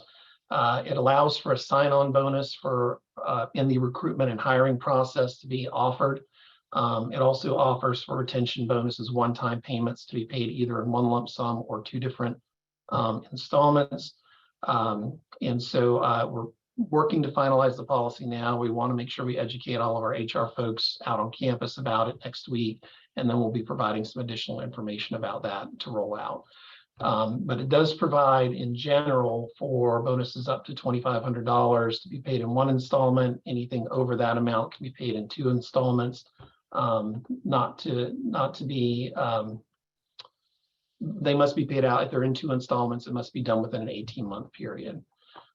So again, more to come on that, but that's one tool. It's not the full solution to what we're seeing with our recruitment retention problem. But given that we've never had this kind of program before, we're very excited that we actually have one now that we can use to try and help with some of the issues that we're seeing around campus, both on the recruitment and hiring side, but also on the retention side as well. There is a regulation that is making its way through the system office and the Board of Governors to mirror that program on the EHRA side. So we can basically do it for either EHRA or SHRA positions for recruitment and retention. From that, let's see, I'm trying to think what else we have. We talked about the personal observance leave, I think may have been at the last meeting, but that was a huge win. We were so glad to see that. And I think a lot of folks are already taking advantage of using that. It's been loaded into TIM, the instructions have gone out. So if you do have an opportunity to use that leave, I strongly encourage you to do so. It's a great additional allocation of leave that I think folks have been looking for quite some time. The other piece that's pretty big news that you probably heard about is the end of the public health emergency as declared by the governor's office. This does have an impact on a number of COVID-related programs that were put into place during the pandemic. And I'm just going to go through a couple of these really quickly. I know we're behind time and I want to make sure that Jessica has an opportunity to give her updates and for you all to ask questions. But for example, paid work time for employee vaccination and boosters, that will end August 31st. Leave, COVID-19 paid administrative leave for vaccination of adverse reactions to vaccination also will end as of August 31st. the COVID-19 leave bank allocations, the authorization to use those will end August 15th. There were some other provisions that allowed for us to be able to extend temporary appointments without having folks take their 31-day breaks during the COVID pandemic. That will be ending in September. The good news is we've been working with campus units for the better part of the last year because we knew that that was coming. And what we didn't want to have is a situation where you may have 15 employees who are all temporaries in one particular unit that all have to take their 31-day break at the same time. And so campus units have been planning for this eventuality, checking in with my employment staffing team. It turns out that we only have 2 employees across campus that still need to take their 31-day breaks. So I think we're in pretty good shape on that particular front. So again, there are a number of other things that are tied to the public health emergency declaration that now that it's ending, those will be ending as well. So let's see, will there be merit performance bonuses available for SHRA in addition to the sign-on and retention bonuses like there are for EHRA? There was no provision for that in the state budget this year. Does that mean if we have the COVID leave for the booster, we need to use it by 8/31? So the language in particular to the vaccination and boosters is employees must use their 8 hours of paid leave by March 23rd, 2023, or is forfeited. Employees can receive a credit of 8 hours of paid leave, prorated for part-time, for demonstrating they received at least one COVID-19 vaccination on or before August 31st, 2022. So that's the language from what we've received from the system office on that point. I'm happy to keep track of questions. I do want Jessica to have an opportunity to give her updates, so I'll keep an eye on the chat and try and address anything else. But Katie, if you want to give me the sign that we need to move on. No, we've got time. We're good. So any questions for Link before we move into Jessica's updates? I know that was a lot of information there. And I did pass along to the group slides that we got in staff assembly last week with some of those updates outlined from Office of State Human Resources folks. So that's also where you can find some of the information Link helpfully provided. Questions for Link? Did see one in the chat. Is it possible to extend the community service leave flexibility for those with kids who are still behind? Unfortunately, that additional community service leave provision ended at the end of June. So without the Office of State Human Resources extending that, or the legislature extending that, we would not have the local authority to extend that.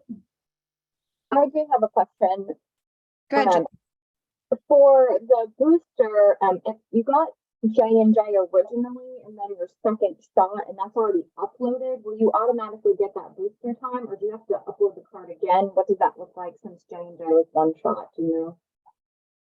I was having a real hard time understanding you. It sounded like your communication was muffled, so I'm not quite sure exactly what the question is.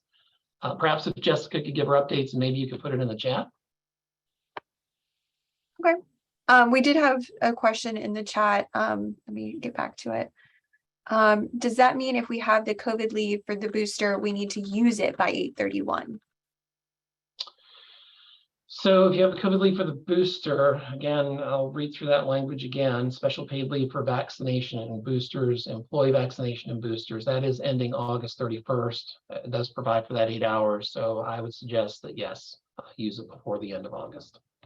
Is it use it, or is it you have to upload your documentation by the 31st?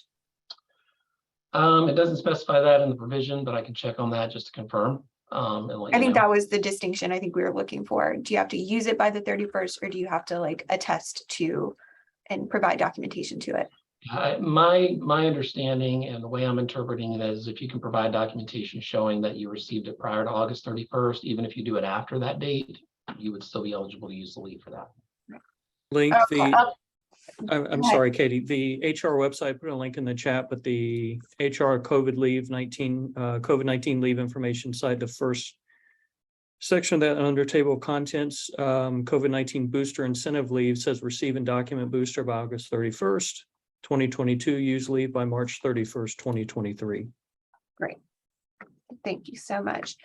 Julie put her question in the chat. If J&J was your first shot and the second shot was your booster, and you had already uploaded that card last year, does the COVID booster leave automatically get added, or do we need to re-upload? The leave should already be in TIM in terms of the code for you to be able to code that leave for that date. So I don't think that uploading the documentation does anything in terms of automatically loading it into TIM. Jacob, your hand's up. Yeah, I just kind of wanted to, I think, clarify Julie's point, which is basically that the way the attestation website is set up, because I just had to help a couple of our housekeepers go through this process of getting theirs added to get the 8 hours, is it does have a separate section for the booster, where it considers it the third shot, but the J&J was also a single shot booster. So I think she's worried or concerned that because of the way the system's set up, that it wouldn't consider the second shot on the J&J a booster, which was the necessary one for the incentivized 8 hours. Great point. So Link, if your office could look into that to make sure that the attestation of a second Johnson & Johnson shot counts as the booster attestation, even though it's not uploaded into the booster section, because that's considered a third shot. Will do. Great. Katie, if I could jump in, I uploaded someone who had the Johnson & Johnson, and I don't know what I'm trying to say here. They had the Johnson & Johnson first, then got the booster, and it took it. So that it may be able to be done that way. It uploaded in the system yesterday for one of my employees. Great. Can I ask a question on that? From anyone who's done it, I did it and I did not see that there was a separate area for the booster. Am I mistaken?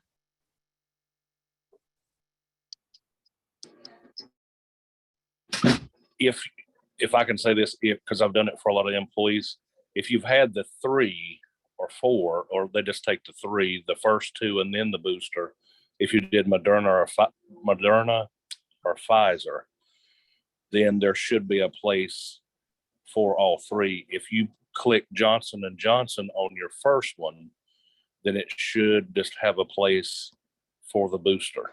That was my experience yesterday, helping about 4 people. I'm not saying it works for everyone, but that was my experience.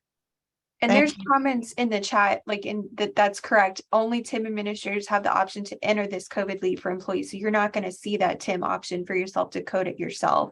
You have to request the use of that COVID booster leave with your TIM administrator, I believe. Yeah, and there's a form that David just put in the chat to fill out for approval to use the COVID booster incentive leave. I know how you know. You're the TIM administrator, Arlene, for your unit. All right. Any other questions for Link before we move into Jessica's updates? It was a lot of information. Thanks, Link. It was definitely a lot in the state budget that we had to chew through. So looking forward to hearing more about implementation and the guidance that we get from OSHR. You bet. Awesome. Jessica, updates, wellness. Woohoo. Thank you, Katie, and good morning, everyone. Please let me know that you can hear me. Just give me a thumbs up or a wave or something. Okay, perfect. It's my first Zoom of the week. So it's been a while since I've seen you all in early June. So I just wanted to give you an update on how the summer went for our wellness webinars. We had 67 folks participated in the month of June and 57 in July. And our most attended summer webinar was on emotional intelligence. So that's very, still a very popular topic with about almost 50 attendees there. We are continuing our Wellness Wednesdays series next week. So on August 10th, we have our topic on self-care tips for managers. Again, all these sessions are between noon and 1. They run between 45 and 60 minutes during that lunchtime hour. On the 17th, we have a brand new topic titled Relaxation, Micro Moments and winding down techniques. So I'll be signing into that one to learn those. And then on the 24th, we're ending the month on the topic of resiliency and bouncing back after setback. One of the changes that we did this fall is that we did extend the registration for these webinars to be 24 hours in advance. Previously, they were 48 hours in advance, closing Monday at noon. Now registration will stay open in Carolina Talent until Tuesday at noon. So people can register for those up to 24 hours before the start of the program. And then since we're starting the new semester in academic year this month, I just wanted to remind you and let you know some things that are going on with our university and community partnerships. You're still going to have access to gentle yoga offered by the Gillings School of Global Public Health. That will be on Mondays and Wednesdays. And then mindful meditation will still be offered by the School of Medicine every Monday afternoon from 12:15 to 12:45. Those are 30-minute meditation sessions led by Johnny Gherkin. And then we have Inhale Positivity, which is the end of the day meditation. It's a quick 15 minutes every Wednesday, Thursday, and Friday. And that's coordinated by Minu Tuhari from Mindful UNC. And then you also have available to you all the classes offered by UNC Wellness, whether you're a member of UNC Wellness or not. So there is a caregiver support group offered the third Wednesday of every month. That is a popular session. It is held from noon to 1:30 the third Wednesday of every month. All this can be found on our HR calendar. And then they offer topics every Tuesday. So on the 16th, they have a topic during the lunch hour from 12 to 1 on Eat Well, Age Well during menopause. So some food for thought. On the 23rd, they have an evening session at 6 o'clock to 6:45 on roll, releases, and relax. So some techniques to learn self-massage and different stretches to help you feel and move better. And on Tuesday, the 30th, from 12:15 to 1 p.m., they have a session on surviving and thriving through the tween and teen years to help tweens and teens navigate big emotions and challenging transitions. You also have available to you sessions offered by the State Office of Human Resources, and those are held monthly, the last Thursday of every month at 11:30 to 12:30. And this month's topic is on protein shakes and smoothies. So again, all of those sessions are on our HR events calendar at the bottom of our HR website. You can click on the view all events and get a calendar monthly view of those. When we had closed out our Miles for Wellness program last spring, I had announced that it would be starting later in August. They have changed that, so just save the date. The fall challenge will begin September 26th and run till November 20th. So take us right into the Thanksgiving holiday. But we'll have more details on the registration and share that with everybody in our September Work Well coming out right before the Labor Day holiday. Our Wellness Champions program will be starting later this month with our new recruits. So far, we have 8 new wellness champions joining the program, and registration is still open until August 12th. So if you know anyone and you can nominate someone as well, you can go on the Wellness Champions website and register them. Of course, we verify and always ask for manager's approval as well. And we had several interest sessions just explaining the ins and outs and basics of the program that we held in June and July. Our kudos this month goes out to the Gillings School of Global Public Health and all the great work that Rhoda Cherney and her co-champion Dashana Kabasan Hunt had accomplished. They've been a part of this program since the very beginning, but to no surprise, they're leading the work in wellness and have a well-established program and committee where they have lots of, she offers the gentle yoga sessions 2 or 3 times a week since the start of COVID and in person before So we're grateful for her. And then they have a lot of other programs with pet therapy and different virtual and in-person sessions that they do. So more will be reported on that in the work well coming out on Friday. And then our Fall Helping Heals registration is currently open. We're keeping that open till August 21st. While students may be adjusting their fall schedules. But again, that is paid for service and volunteer childcare, pet care, and senior care of all kinds. And that will be open until August 21st. And we'll have that up on our website by the end of the month. And then our discounts that we're highlighting this month, and you'll see these later in Workwell, is there is a new restaurant in town in Chapel Hill, the Alpaca Peruvian Charcoal Chicken, open on South Elliott Street, will be offering employees 10% off of in-dining meals. And then employees are receiving up to $36 off NC Courage women's soccer tickets on select games from August 13th through September 24th. So that is already on our website, and you will also be highlighted in the Workwell newsletter. Now, earlier in this meeting, I heard someone ask about some long-term care insurance, and I just wanted to let you know that there is a discount of 5% off of long-term care insurance that's offered through your Perks Connect discount program. That's a group that we partner with directly to bring discounts to you. So if you're not already a member, you can go and log on to perksconnection.com. The group code is GoHeals. All this information is on our discount page, just under benefits. Click on discounts and perks. And the group is called Perks Connection. So let me know if you have any questions. Thank you, Jessica. Questions about those wellness updates? And as always, if you send those to me, I will forward them on to the group for their reference. Perfect.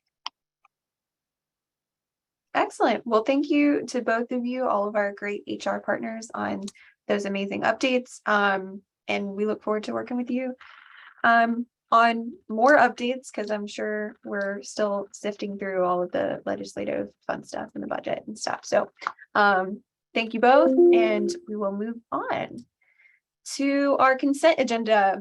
Instead of spending time on committee reports, since we run over time a little bit, we will put those just in the consent agenda. If any committees would have burning updates and you want to pull your committee report, please speak now.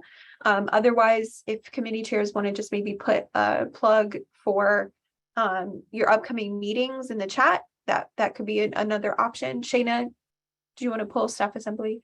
Just a very brief. Okay, we will pull staff assembly from the consent agenda. Anyone else have any burning updates that aren't kind of chat friendly?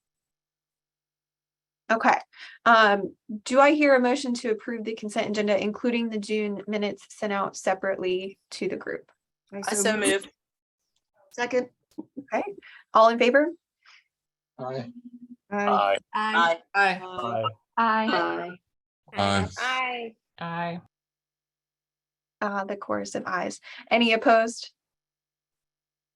Any abstain? All right, the consent agenda passes. Shayna, staff assembly updates.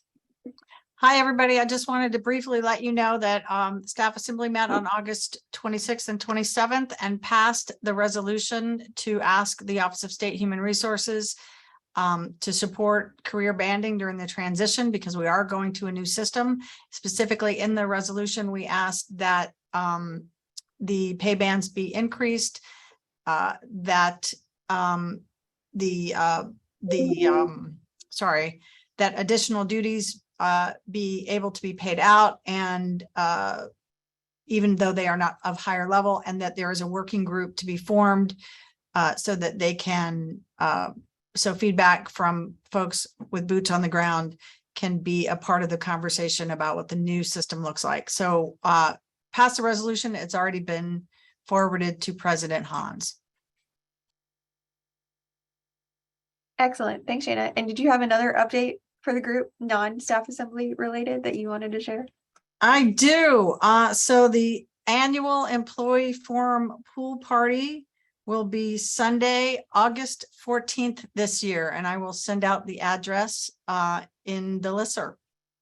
Come one, come all. Y'all get excited. They're a good time. I'll be in New York. Shayna, how can you do this to me? I will never get my squid hat back again. Well, for those that are new to us, the employee forum pool parties at Shayna's fun pad are super awesome and a good time to come together as a community. Lots of shade for folks that like Keith out there that are averse to the sun. So yeah, come out and join us. Thank you for that, Shayna. Okay. Moving into new business, we have a proposed proclamation 22-01 regarding jobs versus Jackson Women's Health Organization. That draft proclamation was sent out to the group before the meeting. Hopefully you all have had a chance to review it and think on it, ponder on it, because it is on a, an interesting and tough topic to talk about. So Kira and Jacob, I want to give another shout out here and thanks to you both and to the others who helped kind of pull together this draft. I appreciate all of your help with that and look forward to working with you on reading through it and getting the group's feedback. Kira. Yeah, so I can go ahead and read through it, which I think is the plan. Is that correct, Katie? Yeah, do you want me to share my screen or do you want to share your screen? I can share my screen. I think if I have access, let me do it like this. Okay, can you see that? Yes, perfect. Yay. Okay, fantastic. Okay, here we go. So Proclamation 2201 concerning Dobbs v. Jackson Women's Health Organization. Proclamation of the Employee Forum, University of North Carolina at Chapel Hill, August 3rd, 2022. Whereas it is the mission of the Employee Forum to address constructively the concerns of the employees of the University of North Carolina, as well as common issues affecting the campus community. And whereas the Supreme Court decision in Dobbs v. Jackson Women's Health Organization has reversed 50 years of legal precedents and eliminated constitutional legal protections of personal bodily autonomy that generations of women and people capable of becoming pregnant have lived with their entire lives.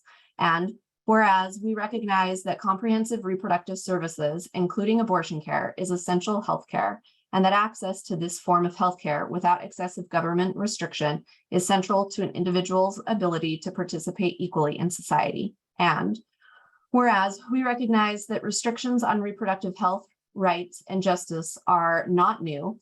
For many, access to abortion care has always been a right in name only, dependent on their race, how much money they have, their health insurance status, where they work, and their zip code. We recognize that the Dobbs decision to restrict access to abortion care services further disproportionately impacts people who already face systemic discrimination and have limited health care access. BIPOC communities, people in rural communities, immigrants, people with disabilities, the LGBTQ plus community, young people, and people struggling to make ends meet. And whereas at this time, North Carolinians still have access to the full spectrum of reproductive services, including abortion, though clinics are only available in 9 of the 100 counties in North Carolina, we recognize that the new state-by-state approach has created uncertainty around access to healthcare in North Carolina. And whereas uncertainty surrounding reproductive health care may also impact the university's ability to recruit and retain talented staff, faculty, and students, and whereas this comes at a time when our campus community is without senior leadership at the Carolina Women's Center, and whereas we see and hear the confusion, fear, and anger and sorrow across campus, and recognize this is compounded by the ongoing pandemic, mental health crisis, and staff shortages. And whereas there are varied reactions to the Supreme Court decision, our goal is to support those members of our community adversely impacted by the Dobbs decision. Therefore, be it proclaimed that the Employee Forum commits itself to advocating for access to comprehensive quality healthcare, including the full spectrum of reproductive services for all employees, and affirms our community members' right to make personal decisions that impact how they live their lives. And Be it further proclaimed, we recognize the quickly changing nature of these issues and will monitor the local impact of the Supreme Court decision while seeking ways to advocate for and support members of our community. If you have concerns or see changes that negatively impact your ability to participate in the campus workforce, please contact us. Excellent. Thank you so much for reading through that, Kira. If we want to scroll back up to the top, I will at this point open up discussion from delegates. I will have a little caveat here that just for those that are new to us to know, and Jacob can back me up on this, proclamations do not require a 2 reading rule like resolutions do. So that is a unique facet of this process. So after discussion and a potential vote, like that would be the end of the process for this. So comments, feedback, thoughts on the draft proclamation. Liz. I may have missed it. I, number one, am so appreciative of the people who construct these kinds of language sets in so doing. Thank you. Did I miss something about this putting women's lives in jeopardy? We are hearing a lot about people with ectopic pregnancies, people with pregnancies, if continued, would jeopardize the life and the future fertility, reproductive choices of the mother. Is there something in here about how this isn't just about reproductive choice, but about actual physical safety? So I can jump in and take that one, Eliza. Thanks. Also, I'm realizing my camera is super laggy, so sorry, everybody. So we do have a footnote at the bottom of this first page, and I'm wondering if that might be a place to roll what you're suggesting in. We did indicate that we recognize that this is not just impacting pregnant people or people capable of becoming pregnant, or specifically women who are pregnant, but that this is impacting access to medication as well that's used in medication abortion. Drugs that are used in medication abortion. There we go. I can do this. So it might be worth also indicating that there is that additional nuance that you're suggesting. Does that seem like a place where it could go, or other thoughts? It can go anywhere. And I worked for Planned Parenthood for years. You're doing a great job. But we absolutely, I'm not even getting into my thoughts as a Jewish related atheist on how these decisions coming down are religious based and violating those kinds of issues as well. I'm just going to stick to the fact that women are already dying, at risk of dying, and I do want some language about that in here. It's not just about choice. It's about health and safety and risk of life. Putting a total lie to the idea that any of this is pro-life. And then my other thing, and then I swear I will not chime in too much more, is let me just think about that. But thank you so much for this, Kira. I really appreciate it. As somebody that worked in this field from, oh yes, I know the other thing.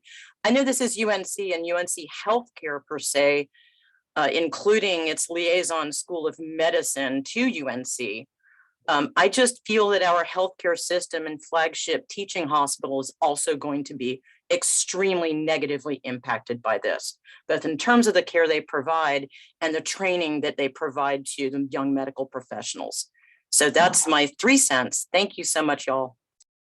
Thank you, Eliza. Yeah, just to address that, we walked a pretty fine line in constructing this to make sure that we are acknowledging and recognizing the communities that are being impacted, which is significant on this campus and across the country, but also trying to harken back to a lot of the articles too that are coming out of the Chronicle of Higher Education that are on this. And so this line that you see that I have highlighted is sort of our attempt to broadly nod to that. And I have a note in the proclamation that's saved on the team's channel under the proclamation under the personnel issues section that suggests that maybe we link to the Chronicle of Higher Education's article where it indicates exactly what you're talking about, because they are talking about training, they're talking about retention and recruitment. So that might be a way to do it without having to take a lot of additional words to indicate that we get that this issue is complicated and complex and nuanced. And I commented back, I'm totally behind adding any primary source data that we've used in kind of this resolution. And I think linking to it and or adding a footnote, whichever we prefer, is definitely very appropriate. Julie, your hand's up. Yes, I'm hoping that you can all hear me. Can you hear me? Okay. So I had just a suggestion on the second whereas. So it has the word capable, and that felt very ableist to me. So I was wondering if we could change it to women, pregnant people, and those who will become pregnant, just to make it more inclusive. And I think there's a footnote I just saw that had the word capable as well. So we may want to change that. Great. Thank you for pointing that out, Julie. I think it's definitely important that we use language that's friendly to all. Absolutely. And Julie, go ahead, Katie, sorry. I know, I was just saying, I think we could definitely reword that portion to kind of avoid any ableist language. Yeah, and Julie, and I mentioned this, and just to clarify for the group, part of you hear a lot of different things in the women's movement and the pro rights movement in terms of trying to capture the appropriate audiences, and you'll hear birthing people as well.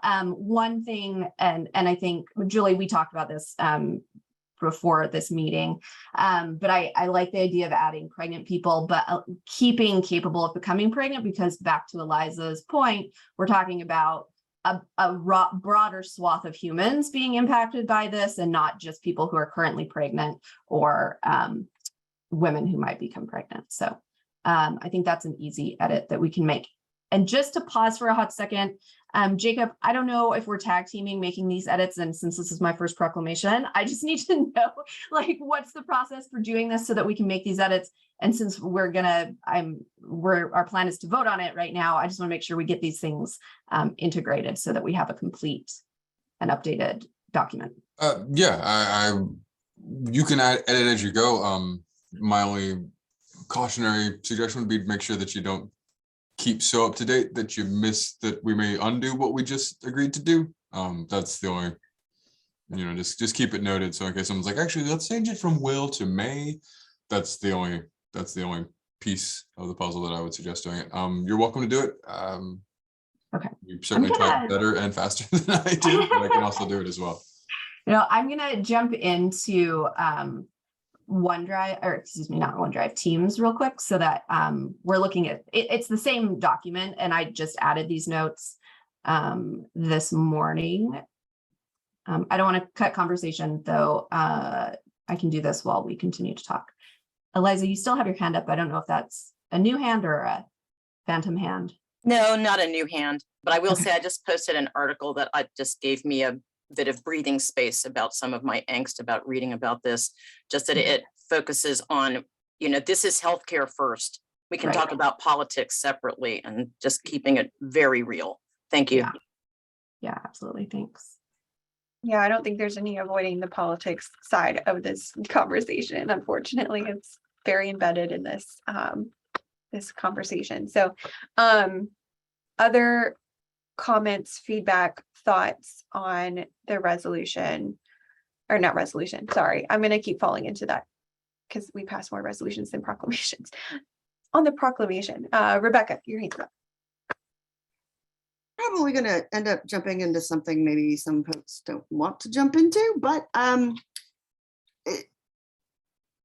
given the recent email that we received from campus leadership, I'm feeling we may want to consider some restructuring of the whereases to front load, call it hedging if you want, but to front load some of the why we're doing what we're doing, so that there's a clear understanding of who we are, what we're speaking about, acknowledging that there are those that may not disagree. But also, you know, why we're about to say what we're about to say. I mean, usually I would much rather say what we want to say and then explain the why.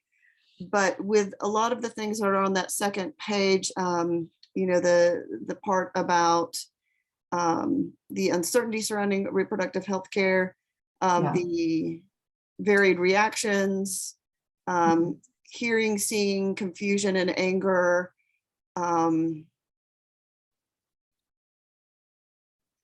and the fact that we don't have somebody at the Carolina Women's Center. I think front loading those pieces gives some context for the proclamation that we're making that I think is very politically sensitive, and I think is necessary at this point with the way that I read the announcement from the Chancellor's office. There was a lot that wasn't said in that message, but that was hidden in that message. And to be honest with you, this proclamation was not on my mind when I was reading it, when I started reading the message from the Chancellor. But as I got halfway through it, this is the first thing that came to my mind. And so finding a way to make it flow where we're acknowledging that there are differences, where we're acknowledging why we're doing this, I think could be really important. And then ending with, this is our proclamation, I think might be, I don't want to say more powerful, but I think might be better received. In terms of, you know, another whereas that came to mind is, and I don't know how I feel about this. This is just something that crossed my mind about while we were reading the proclamation, and I have mixed feelings. But adding something about, you know, we recognize college administration and leadership may be constrained in speaking on this issue. I'm not sure I want to point that out. I'm not sure I want to call attention to that, to be perfectly honest. You know, basically saying, yeah, I saw what was in between the lines on that message that you sent out to campus last week, but it's also something that I think it speaks to one of the reasons we're making this proclamation as an employee forum, is because we know that the politics of being a campus leader at this point make it difficult to speak out. We've seen it in Illinois with Dr. Baird, and what very little has been done in terms of the administration supporting her and her speaking out. And so it's just something that crossed my mind as a possible addition. Can I quickly, I know I'm jumping in line. Julie, do you mind if I quickly add a response to that? I hear you loud and clear. Rather than saying we recognize they're constrained, in that same email, I do remember, I think, unless I'm conflating two things, there was the our fantastic fire rating. And so I think it might be better to state, you know, in keeping with our very high fire rating, we, you know, this is a platform where we feel we would like to exercise the right to free speech, something like that, rather than saying we recognize you're interpreting it differently. Does that make sense? Mm-hmm. Yeah, again, like I said, I've got very mixed feelings about, you know, my thoughts on that. Yeah, so I had just put something in the chat. I was talking about this with my chair because we're in maternal and child health, so it's obviously very pertinent to the research department. And she had actually mentioned that within the school, they have sort of pushed the caution button on how some of these are, like how it's delivered to the general public. And so I like the fact that it talks about support. So like the idea behind this is to support our employees and to understand that there are employees who are having it's not saying like morally one way or the other, but it's focused on recognizing that employees are suffering and things are going to happen that are not okay. Julie, I'm having a really hard time hearing the end of that. I'm so sorry. I don't know if anybody else is running into that same. How about now? Oh, that's better. That's better. Okay. I'll succinct what I was just saying. I put it in the chat, but the caution of like pushing something, but the fact that it says support, so really focusing on the fact that we are supporting our employees because we know that our employees are going to be suffering because of this. And so we're not morally saying we agree or disagree or what this is, but that we're taking a stance of support. And then it sounds like those emails from school leadership or university leadership, that's okay to do that. It's just more taking a stance that we think this is okay or isn't okay is what they really want us to stay away from. Or even that the university is doing that, and we are not speaking as the university. So trying to make that distinction, and maybe the first whereas where we're talking about why we're here as an employee forums, making a statement on this issue, trying to kind of flesh out that little bit of we are here to advocate on your behalf and kind of present these things to the administration, not we aren't to the administration, kind of like trying to I don't know how to word that, but adding some language there to beef that out a little bit and make it clear we are not speaking as UNC-Chapel Hill as a whole.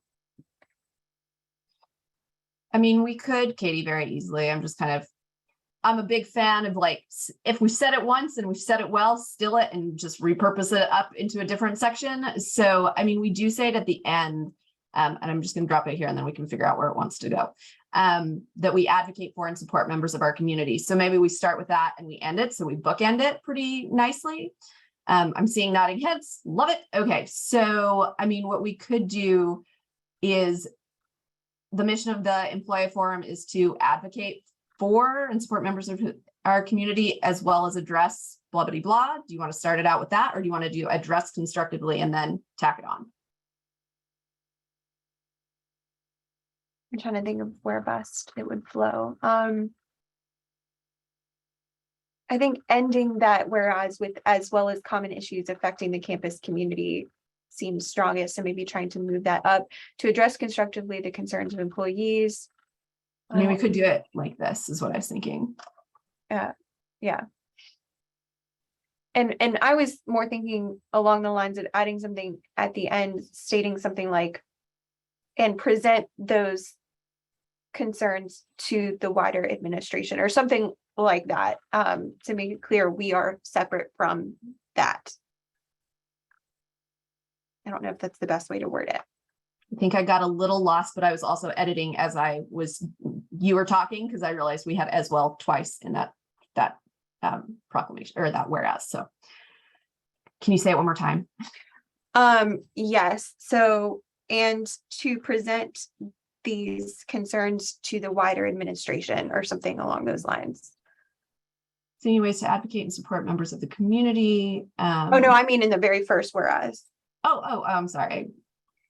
And members present those concerns to the wider administration. Do you want to do it after the as well as common issues and present these to the? Sure. What do y'all think about that? And I'm realizing we're almost out of time here. And, and I think that this definitely, with all of the suggested changes, needs to flesh out a little bit more. Jacob, parliamentarian, please help me out here. Are we allowed to vote on proclamations at the executive committee? Nope. Sorry. Pardon my French. We as executive committee cannot usurp the authority of the full body. That would be extremely. We would have to call a special session, correct? If we wanted to do something, we could, as the executive committee, issue a proclamation in theory, but no, we cannot simply issue a proclamation on behalf of the full body. Can we vote?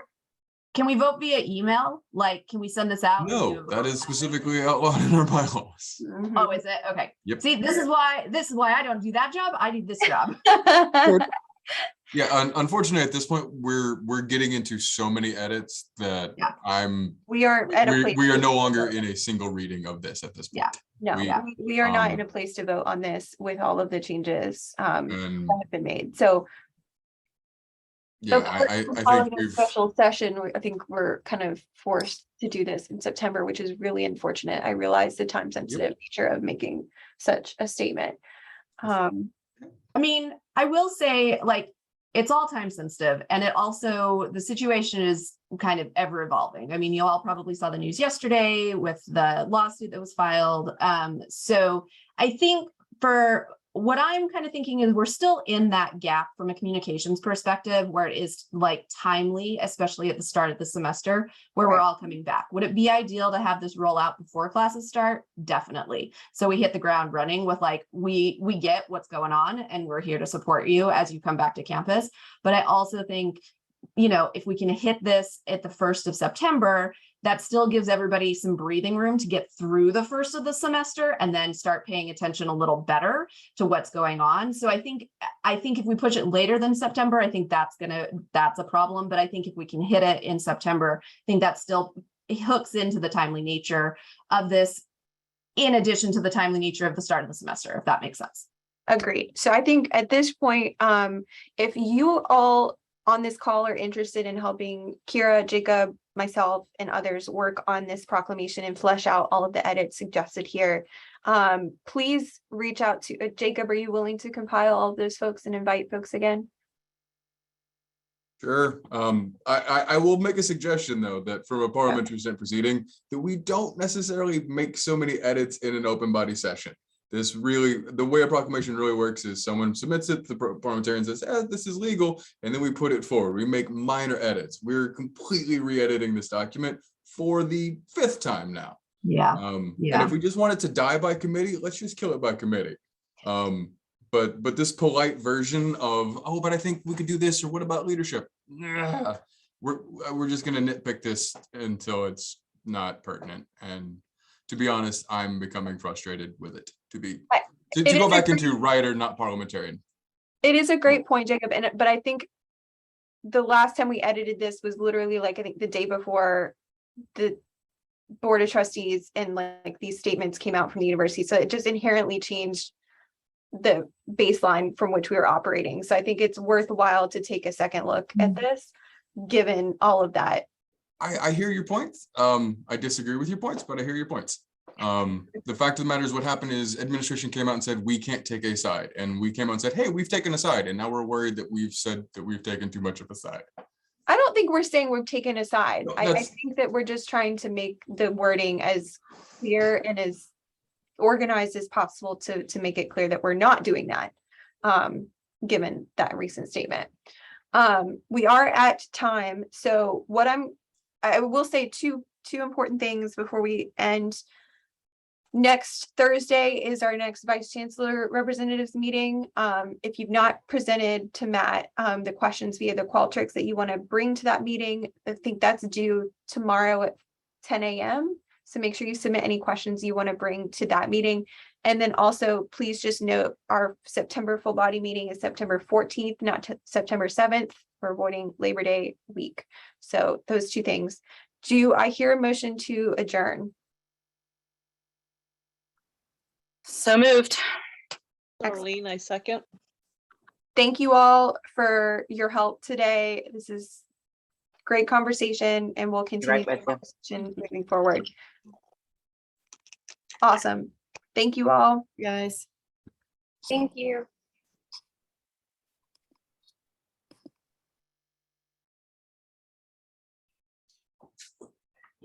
Can I just ask a quick question? Can we stay, Katie, Jacob? Yeah. We just stay on for a hot second? Yep. You don't need me, do you? No, David, thank you so much for your help captioning today. Oh, you're welcome. You Challenging. can also stop the recording, Stop Katie, recording, if the meeting's also done. See you next month.